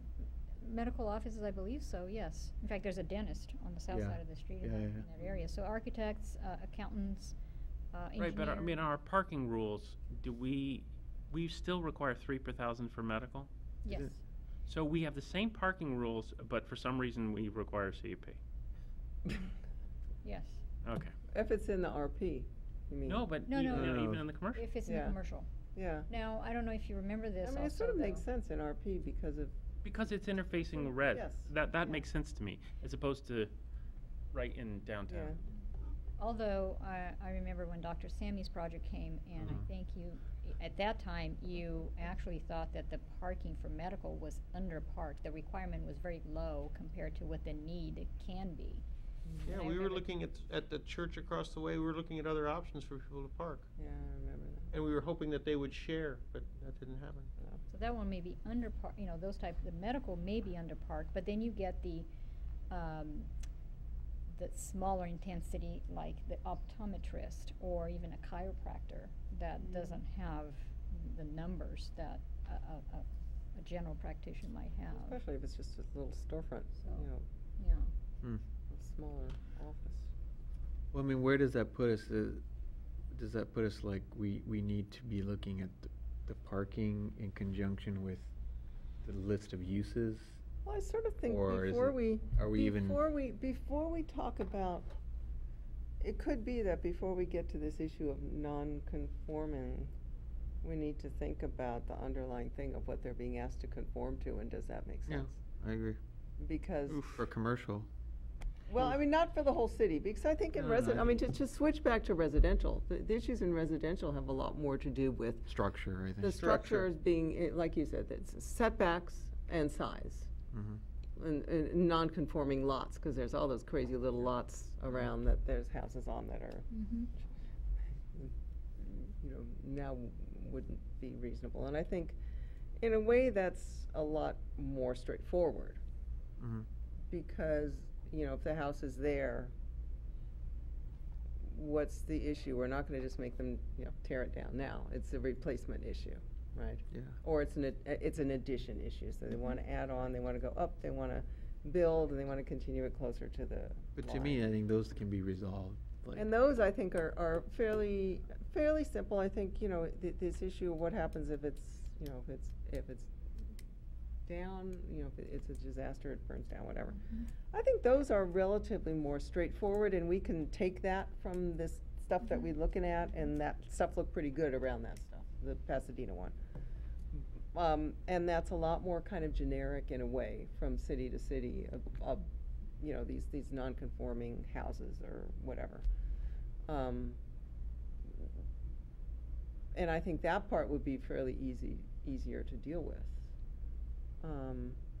Except for these things where, these issues where people have split up the house into separate units. And that sort of gets back to the use issue as opposed Yeah. to the structure issue. Yeah, but I mean, the But it's structure an issue, I illegal- think, is pretty straightforward. Now, It's the illegal. ordinances that you saw, I think most of them, if not all, do make that statement about illegal versus, they're Right, they dealing with do, illegal. yes. They are not trying to allow continuance of illegal. Mhm. Right. That's So right, That's yeah. more of a code enforcement issue, really. Mhm. But when it comes to replacement through, Yeah. because of a disaster, I mean, maybe perhaps there's something in, I don't know if you wanna include anything like that, or if it's just understood that if it's illegal, there is no assumed right to continue that. Well, I think it has to be, if it's illegal, Mhm. you know. If there's no way of proving that that was actually approved by the city at some point, or the zone may be changed, but then that became non-conforming, not illegal. Mm-hmm. So, I I mean, mean, I think we're gonna be in a difficult spot in a mass disaster situation where tons of people are wanting to rebuild and parsing out if it was what was legally there and not, because I just don't think we have the records to figure that out. it can be difficult. I think we could deduce footprints, maybe even massing, because I mean, it's amazing what you can see even on Google Right. Earth as far as whether it's a single story or 2-story. I mean, heck, you can probably even figure out the style, but I mean, we're not regulating that. But the point being is, I think you can get a roundabout, like all of that information's gonna be codified. Well, there's also the square day, footage you know. in the county assessors, Right. which Yeah. is somewhat accurate. And if you have the footprint and the square footage, you can So, sort of yeah, I get an think And idea. their we can records, the figure- county assessors also has written records of. Well, assuming it was all done legally, and that's where this thing comes in, 'cause Right. Yeah. we know, there's tons of stuff that's, Right. wasn't done Yeah. with permits. But I think the other thing I mean, if somebody's house burns down in a house fire and there's one or two houses, it's gonna be dealt with in the normal course. If we get a major calamity and hundreds of houses go down, I think we just need to understand that there's gonna be shortcuts taken, and that's just gonna be the way it goes. Yeah. So try to make the rules the best we can, but that's gonna be an emergency situation, and things are gonna change. And there's gonna be some outliers where it's like, that was an illegal subdivided structure, but I think at that point, you're kinda looking at it like globally. Mm-hmm. If you're rebuilding the town, let's say from scratch, do you want it to resemble what you have now, or do you want it to The all new resemble place. what And that will be the the code big is fight. pushing, right? Mhm. And if it's about the small town character and the eclectic nature and all this other stuff that's important to us, then I think you really want it to be put back, to current code or whatever, but in the Mhm. same sort of format, Mhm. smaller structures that are, accessible and Yeah. things like that. So Mhm. I think that. I know, I mean, it sort of makes you think this whole thing about non-conforming is kind of silly. In a way. I mean, I know why we have it, but, I mean, we have a lot of houses that are non-conforming structures in Sierra Madre, right? A lot of them. But I would say it's The silly, if your stance on the concept of nonconformance is that you're okay with it, Mm-hmm. and you not necessarily want to encourage it, but you want to kind of be okay with that. That exists. But you wanna manage it Inconsistency, You right? wanna manage it safely. You want to manage safety. Yeah. So like, maybe your interest is more on the building side, like that Mhm. it's not shoddy and It's up to illegal and code. ramshackle. It's built to Yeah. current standards and codes, seismic and Mhm. otherwise. But as far as the look, feel, location, all that stuff, like you're okay with that. Mhm. Then nonconformance seems kind of silly. Yeah. But in the instance where you're looking at like, we need it to become all compatible to the way we want the zoning to all be the same, because it's unfair or it's antiquated or it needs to be regular and uniform and look kind of in the same vein, right? Like the setbacks and all that. Then it's not silly. Then it's like you're Yeah. about kind of Mm-hmm. bringing it into conformance, right? Right, but I don't think there's a lot of that in town. I don't. I I don't think, think so but either. I I'm think as saying you were, in some, as Bob was saying, some it- towns that is. Right. That is. Yeah. right. So then it's not a silly, it's a real thing. Well, I And I think think- that's, yeah, go ahead. I think also a lot of towns have had issues where areas have transitioned over time, True. and so they had use conflicts, and the pig farm or the liquor stores or whatever. I don't think we've had that many issues, and we really, I think, do have a value for preservation. And I think if you look at the places that are the most non-conforming, it's downtown and the canyon. And I think if we slap standard rules on that, Right. people would Yeah. not be happy. I think that, I wouldn't be happy. Yeah. I think non-conforming is sort of a core value of Sierra Madre in some ways. But I think the flip side, when you So, start getting towards enlarging structures, if somebody has that old setback that is non-existent or non-conforming, and then they start squishing out the rest of it to be as big as they possibly can, then all of a sudden, that's an issue. Right. It's the house next to the Japanese garden. Remember that one? Well, and if somebody does come and wants to increase this, Reminds me then of that. they do, the addition has to comply with current code. Yeah. Mhm. That's basically Right, how we yeah. address it. And that's why I mean, Um, I think there's not simple, but really straightforward mechanisms to kind of guard against that, which is, like I think currently we even say you're relegated to the same footprint, Mhm. and whatever you add on or whatever you increase or enlarge or relocate, you can't make it more non-conforming. But can you, Right. and along the same line, can you, if the use is non-conforming, can you expand that use? Yeah. And that means Yeah. oftentimes Mhm. expanding the structure Right. in order to allow the expansion of the use. Yes. That's How- how more, does that's That's more, more, it may or may not be more problematical, more of but a it question. deserves looking at. Well, I think the I think. concept is problematical, but I just don't know how, that we have that many Yeah. instances of it That's right. here. But I mean, that's the but sort if of it do- thing that but would if it does just. occur, we have to address it. If somebody comes But to I the mean, I counter with think that it's the- question, it's it may the just be thing- once a Yeah. year, or Right. once every 3 years. Yeah, but we need an answer How do we to treat it. it? Yes. Yeah. how- Well, what- I- what I- I direction? have to say it depends. I remember right? one instance of this in Pasadena on North Lake Avenue. There's a lot of auto-related uses, and so Right. there was a strict prohibition on any enlargement of those. because they didn't want, just a bunch of drive-throughs and that kind of thing. And there was a political deal cut where they said, but these things are just deteriorating and we're not allowing it. So then they allowed some, and that, I know some people thought that was a really bad idea because it made those more economically viable. And some people wanted them to sort of rot and then get replaced with non-car uses. And so, we don't allow drive-throughs, but we have, one in town now? The bank? That's Yeah. not even a drive-through. It's I don't just a think that's a depot- drive-through. It's just one of those remnants. No, Very they still, well. No, they still use it. Drive-through window. Bank of the West? Yeah. Bank of the West, yeah. Yeah. Is that a Lloyd's. drive-through? There's a You can- window you can- there. There's a window, there's I a thought it was drive-up just- window. I thought there was just a window, but it was No, one. you can drive wasn't. up into. Yeah. You can drive up, but it's like been that way since they started that. And they still use the window. Yeah. Oh, yeah. Okay. I thought it was But just. when they we built, never see anyone but when they doing built that. the building directly across the street They from don't that, man it there was a, very w- there was a, Often, but you can. a period of a lot of tension because one of the things that they were gonna do was some kind of drive-in. The building with the clock tower, Right, they were gonna do a bagel There'd be a store. drive-through they were gonna on do a the bagel south. store with a drive-in, and that got killed. That was just before I came on the planning. Well, there was also talk about putting a McDonald's in Lima where the that Architects is now. Right. When the on market the went corner. down. Oh, interesting. But I guess getting back to the issue, if the bank Yeah, wanted to drive-throughs. expand, would we say no, you can't expand because you have a drive-through? We might, they wouldn't be able to expand the Well, they- drive-through. Right, they would expand the bank building for more area within that building, but not if they're trying to expand the opportunity Drive-through. for Well, I'm Like saying- two windows. lanes? But if you say, this is just an Yeah. example, but it's to say, if Yeah. you have a non-conforming use, do you want to freeze the whole thing because you want to encourage them to get rid of that use? Or do you want to say, okay, somehow you can bifurcate it and say, just don't expand that use part, but we'll let you do other things, I think we gotta look at that. But, I think we wanna look at it. Yeah. I mean, cause in some zones it may be straightforward, like in the instance of like residential,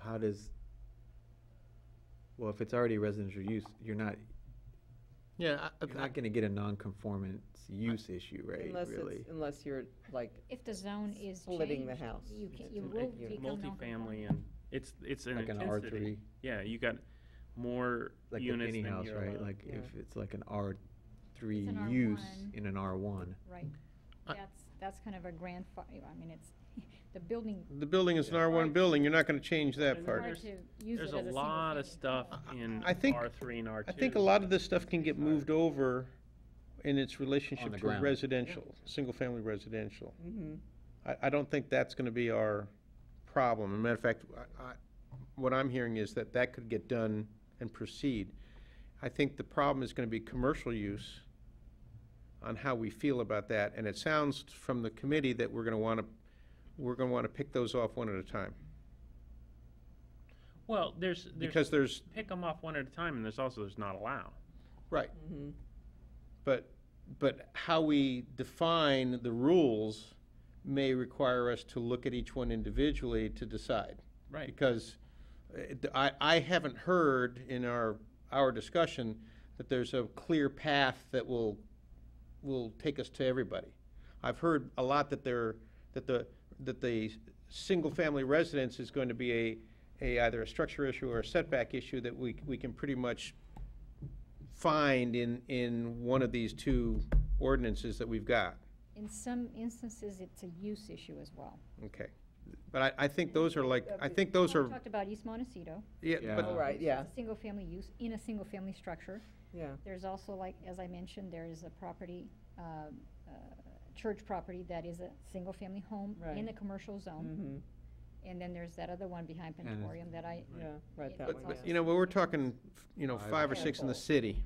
yes, There's a but that handful. do require, I mean. Some action. Require Yeah. some direction. Right, Yeah. but that's How to that's single family in a non-single family zone. Yeah. We don't have much use issues in single family zone. Right. Correct. If it's exactly, Right. the issue there, I agree, it is Is more intensity, of the right? structure. Right. That's a And structure. that can be addressed more Yeah. straightforward. But when you have the intensity issue, It's then the like question is, do you R3s. want to allow expanse? Because there's a lot of places in R3 that the density exceeds current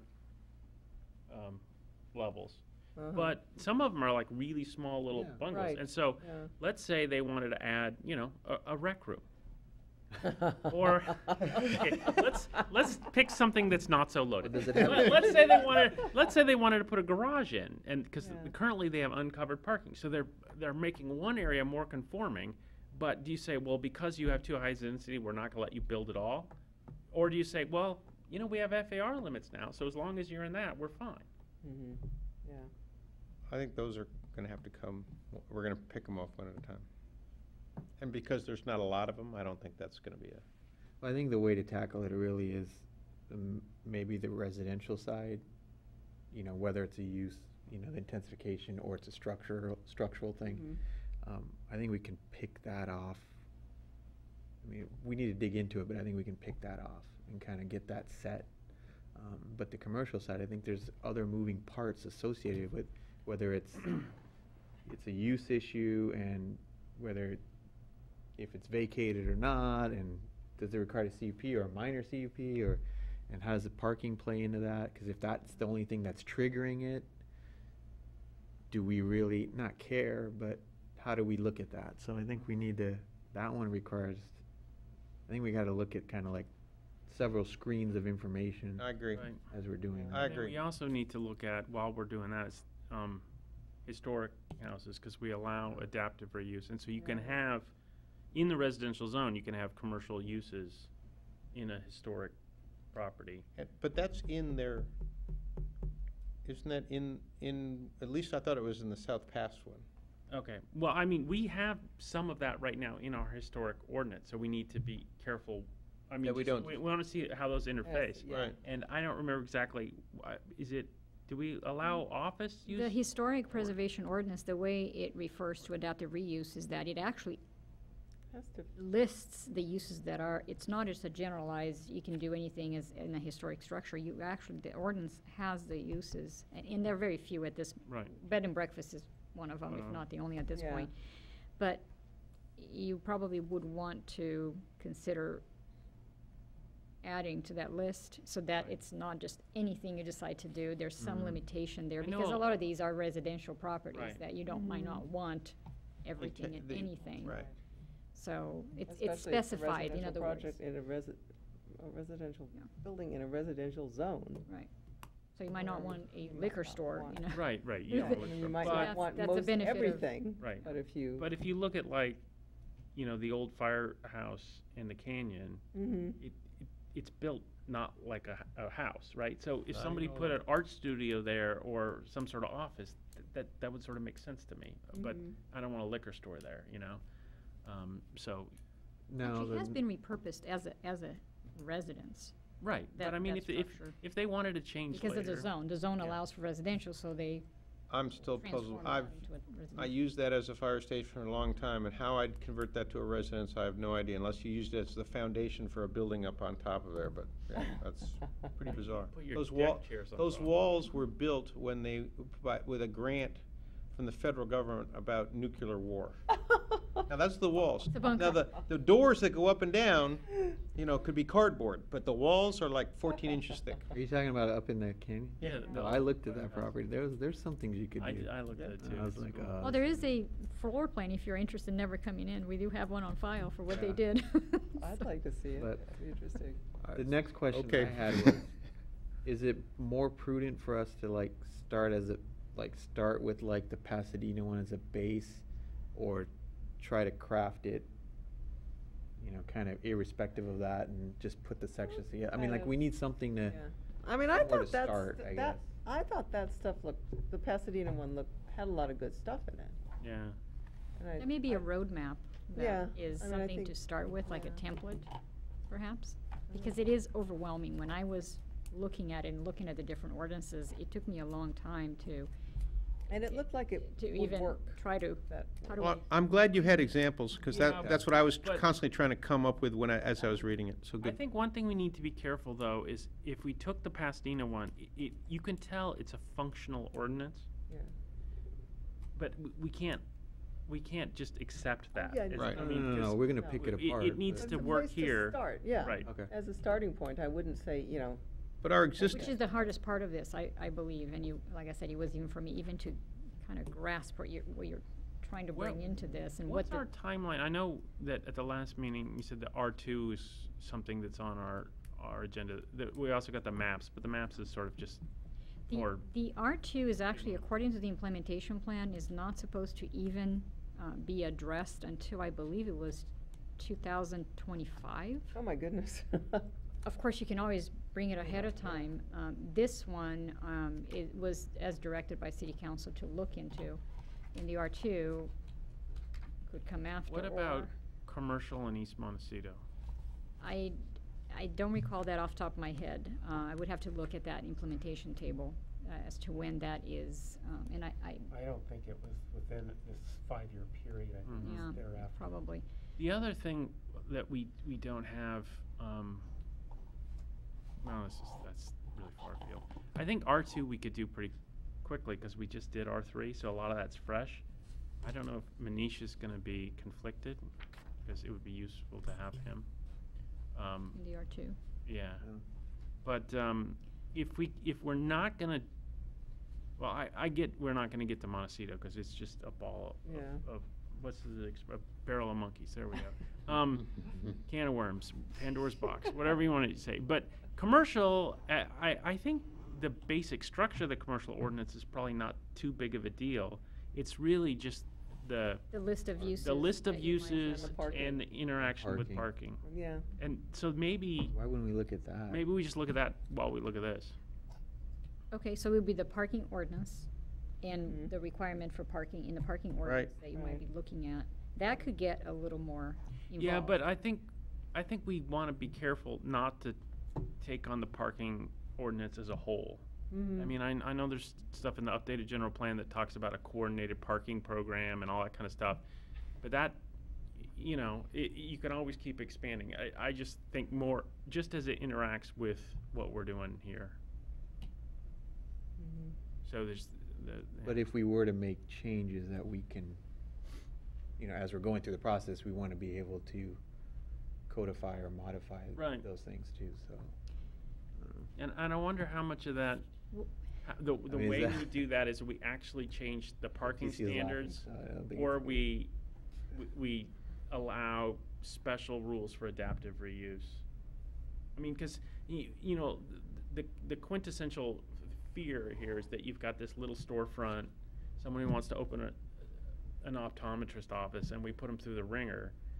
And so maybe the answer there is to say, well, because of our adaptive reuse policy, we're just gonna say it's all good. Yeah. You I would wanna go open with up- that. you wanna But open up a as for the chocolate shop parking or goes, something. like, if you're gonna open a 10,000 square foot big thing somewhere, then we're gonna, or if they redevelop Howie's, right? Yeah. We're not gonna let that just sort of slide through. That's gonna be a big project.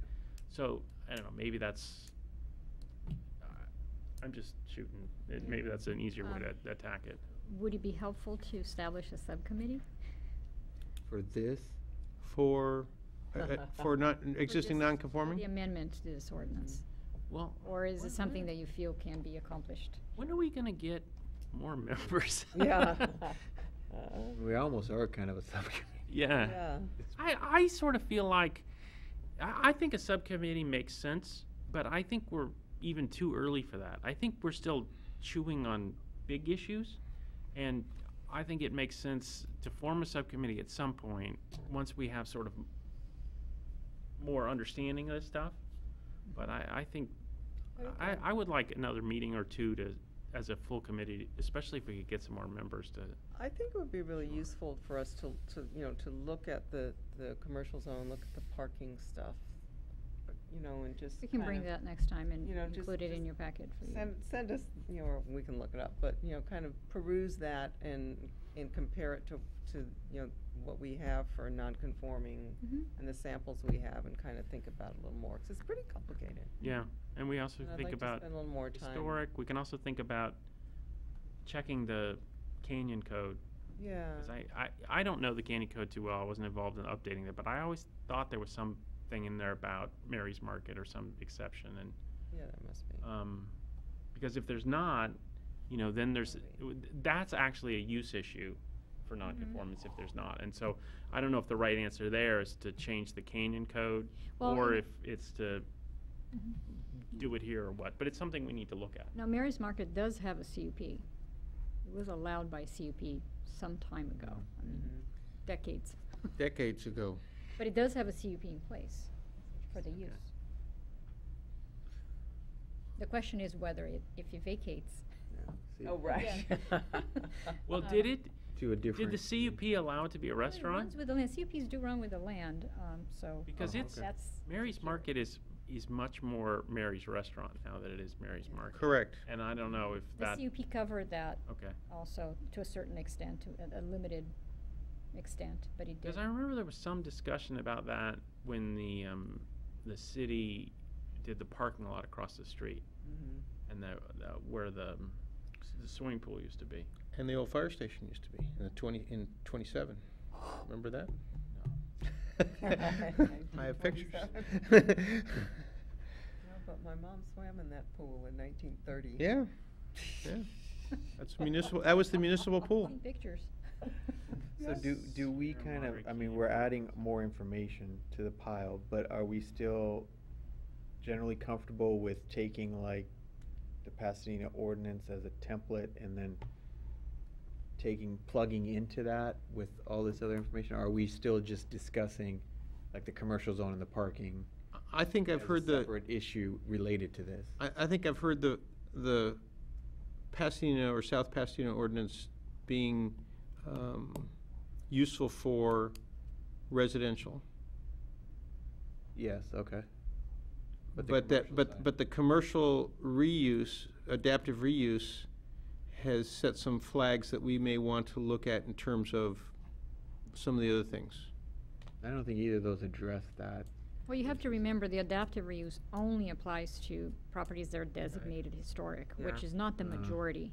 So Okay. if this is not adaptive reuse, it's just Well, like. and that, but reuse. that's the thing, because there's the concept of adaptive reuse of historic properties. That's a very sort of narrowly focused thing. But then there's also a general concept of using the existing structures, and I think that concept plays in the general plan, and we don't really accommodate that in the zoning. We should look at the general plan. So it would be a about that, matter see what it of says. seeing what the general plan allows, wants to allow in terms Yeah. of uses and making sure Mhm. that it's reflected in the commercial zone permitted uses. We keep. I don't think, it's- yeah, I I don't think think we we're- should go back and We're- see what the We're founding not getting, fathers we're had not said. giving them clear advice here. Any more complex. Old Yeah, man well, Carter, what did he you think? brought it to us. I had Thoughts on to. parking? I knew it would be. Wait until we get to signs. What did Nathaniel Carter think about parking? I think we need to like read more and talk about it some more before we do anything else, huh? We can bring it back. I and think then- so, I think so. I we think need to we're, talk about it some I more. think we'll probably get to a place where we want to have a subcommittee, and we'll probably direct the subcommittee to start with South Pass or And Pass. then, okay, But drill I in. don't think we're really quite there yet. Okay, fair enough. Well, we've talked for over an hour. Yeah. I don't And, think- and we've brought up a lot of issues, and, I mean, there's certain things that we've kind of gone back to, Right. but I haven't heard clear. No, I think we've identified a lot of areas that we need to do more homework. Right. Need to talk more about another hour of reading and another hour of Yeah. talking, huh? So I'm not sure we helped you a lot, but I Well, think we gave you some ideas For the next time, for the next time. do we bring, so we bring this back, we bring the, Actually, all the samples again, or No, how I- would you? No, I didn't hear the need to do anything other than the Pass or South Pass, Which Okay, are so- essentially the same. which are essentially the same, and you may want to just look at those and say, and only bring back the part that is relevant to the city of Sierra Madre, because South Pass has one for a special Zone. Yeah. zone. Yeah, we don't need that. We don't care about that. Right. Could Well, I probably just- excerpt it. We've got the past one now. I don't think we need it again. I think we, you know, to me, the most helpful thing was your list of issues. Yes. Um, Your examples were more helpful to me to figure out what are we really talking about here? And it also helps identify, you know, sort of what the issues are in actual practice, as opposed to conjuring hypotheticals. But I'd like to see the CUP list. the use list in commercial, the laundry list of CUPs and the variance and discretionary permit section, Mhm. and then I guess just the commercial parking. Commercial parking. Okay. I think commercial parking is is what's gonna be most applicable For non-conforming. for non-conforming. Okay. I think that's a sticking point. And the CUP, the use, Yeah, and the uses. Right. change of use. Mm-hmm. And I think that, yeah, I think we could probably iron that out if we had that information, kind of like what's making Yeah. sense, what's not making we can sense. get a lot, I think we can get a lot clearer picture and then try to, maybe that. I don't know if we Would it need be a helpful? template ordinance I though. don't think we need I was an gonna say, ordinance. would it be helpful to compare this list that was provided Uh-huh. and correspond it perhaps to the items in the city of Pasadena that may address that? Sure, Is that Yeah. helpful? Sure. At least kind of start. because that means we can check off the parts that do what you want it to do. Yeah. Because it give you a sample of what this might look like if you Yeah. were to C- put it in an Because ordinance. at the end of the day, we can think about things and it migrates away from what you need it to do.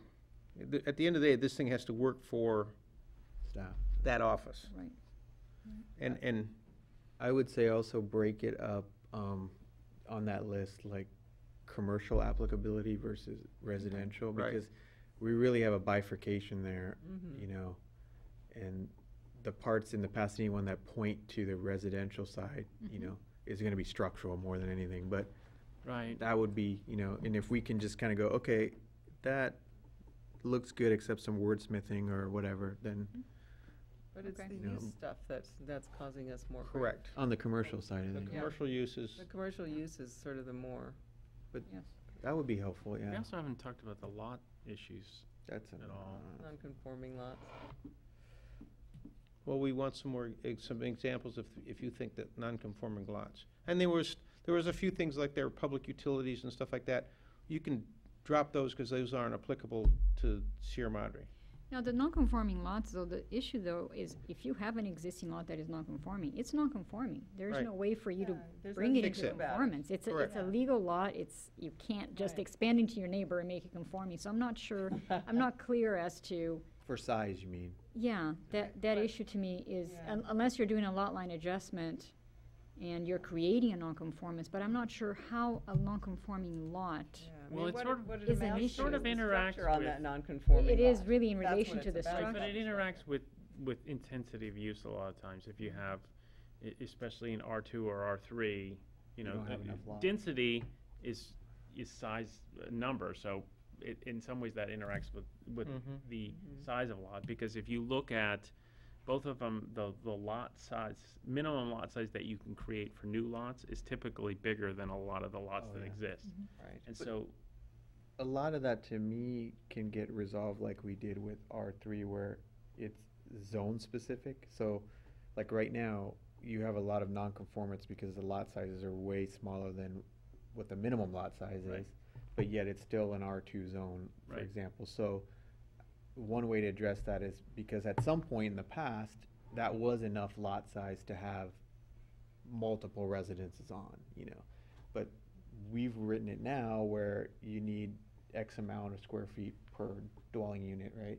We may go into R2 and look at ratcheting that differently, like we did R3, where it's like 1.5 or, you know, based on the lot size or right, whatever the case is. yeah, but- and I think that makes sense, and I think the way we dealt with that in R3 is good, and we can take a similar approach in R2.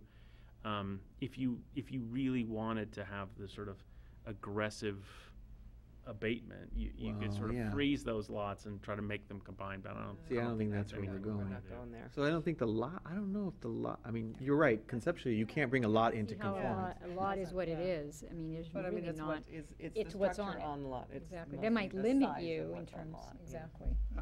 I wouldn't Going mind forward, if, if you're creating new ones, yes, that applies, but But guess what we one of have the on the issues- ground, I think we can address through the zoning by modifying the zoning if we wanted to be conforming. Does that make sense? As far as the amount of use, Uh-huh. you know, like R3, R2 is a perfect example because there's a lot of lots that you wouldn't allow another unit on because there's not enough lot. or you may have too many units already. Or you might have too many. Based on what the ordinance used to be a certain amount of lot area per Yes. unit. Yes, Right. That's, the R2 is still that way. still that way. So sometimes you already had way too many for the size that you were in, so you were limited, Yes. that was it. You couldn't. Or if you had only one and you want to put another one, you can't because you don't have enough lot, because it's a Exactly. prescriptive number, right? Exactly. But Well, I guess we one may other- want to look at that globally and think that may be the type of development we want, which is smaller units, you know, and so we've got to think about, is that absolute value what we want to pursue, or like tiering it the way we did in R3, or if there's something else, I don't know. Right. But that's a zoning thing, I think, rather than like Yes. a non-conformance Right. ordinance. Yeah. Well, there thing. there may be some non-conforming issues where we have lots that you really wouldn't want to allow any structure on. And I think, I think we have some encyclopedia lots up in the canyon, and I know we have Mhm. some that don't have access. What's Now- an encyclopedia lot. lot? Encyclopedia You're like, lots what? are lots that people used to get for free when they bought an encyclopedia. So they used to, Oh, they're very small. yeah, Little- well, it's just, posters. they used to go and sell Size, yeah. encyclopedias back east and say, well, and we'll give you free land in this wonderful place called California. And Oh, great. often they're really long and skinny, and so you Can't do anything with can't them. do anything.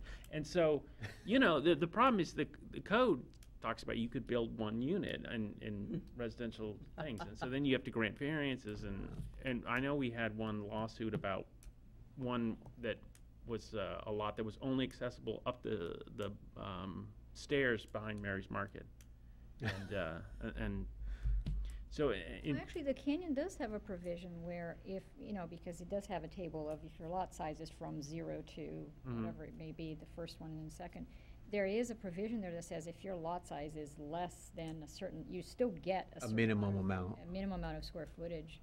And that accounts for the lots that are under a size. Like You 1,200 or get a 800 little- or whatever it is. Yeah, basic but size. Got smaller, I Yeah. think.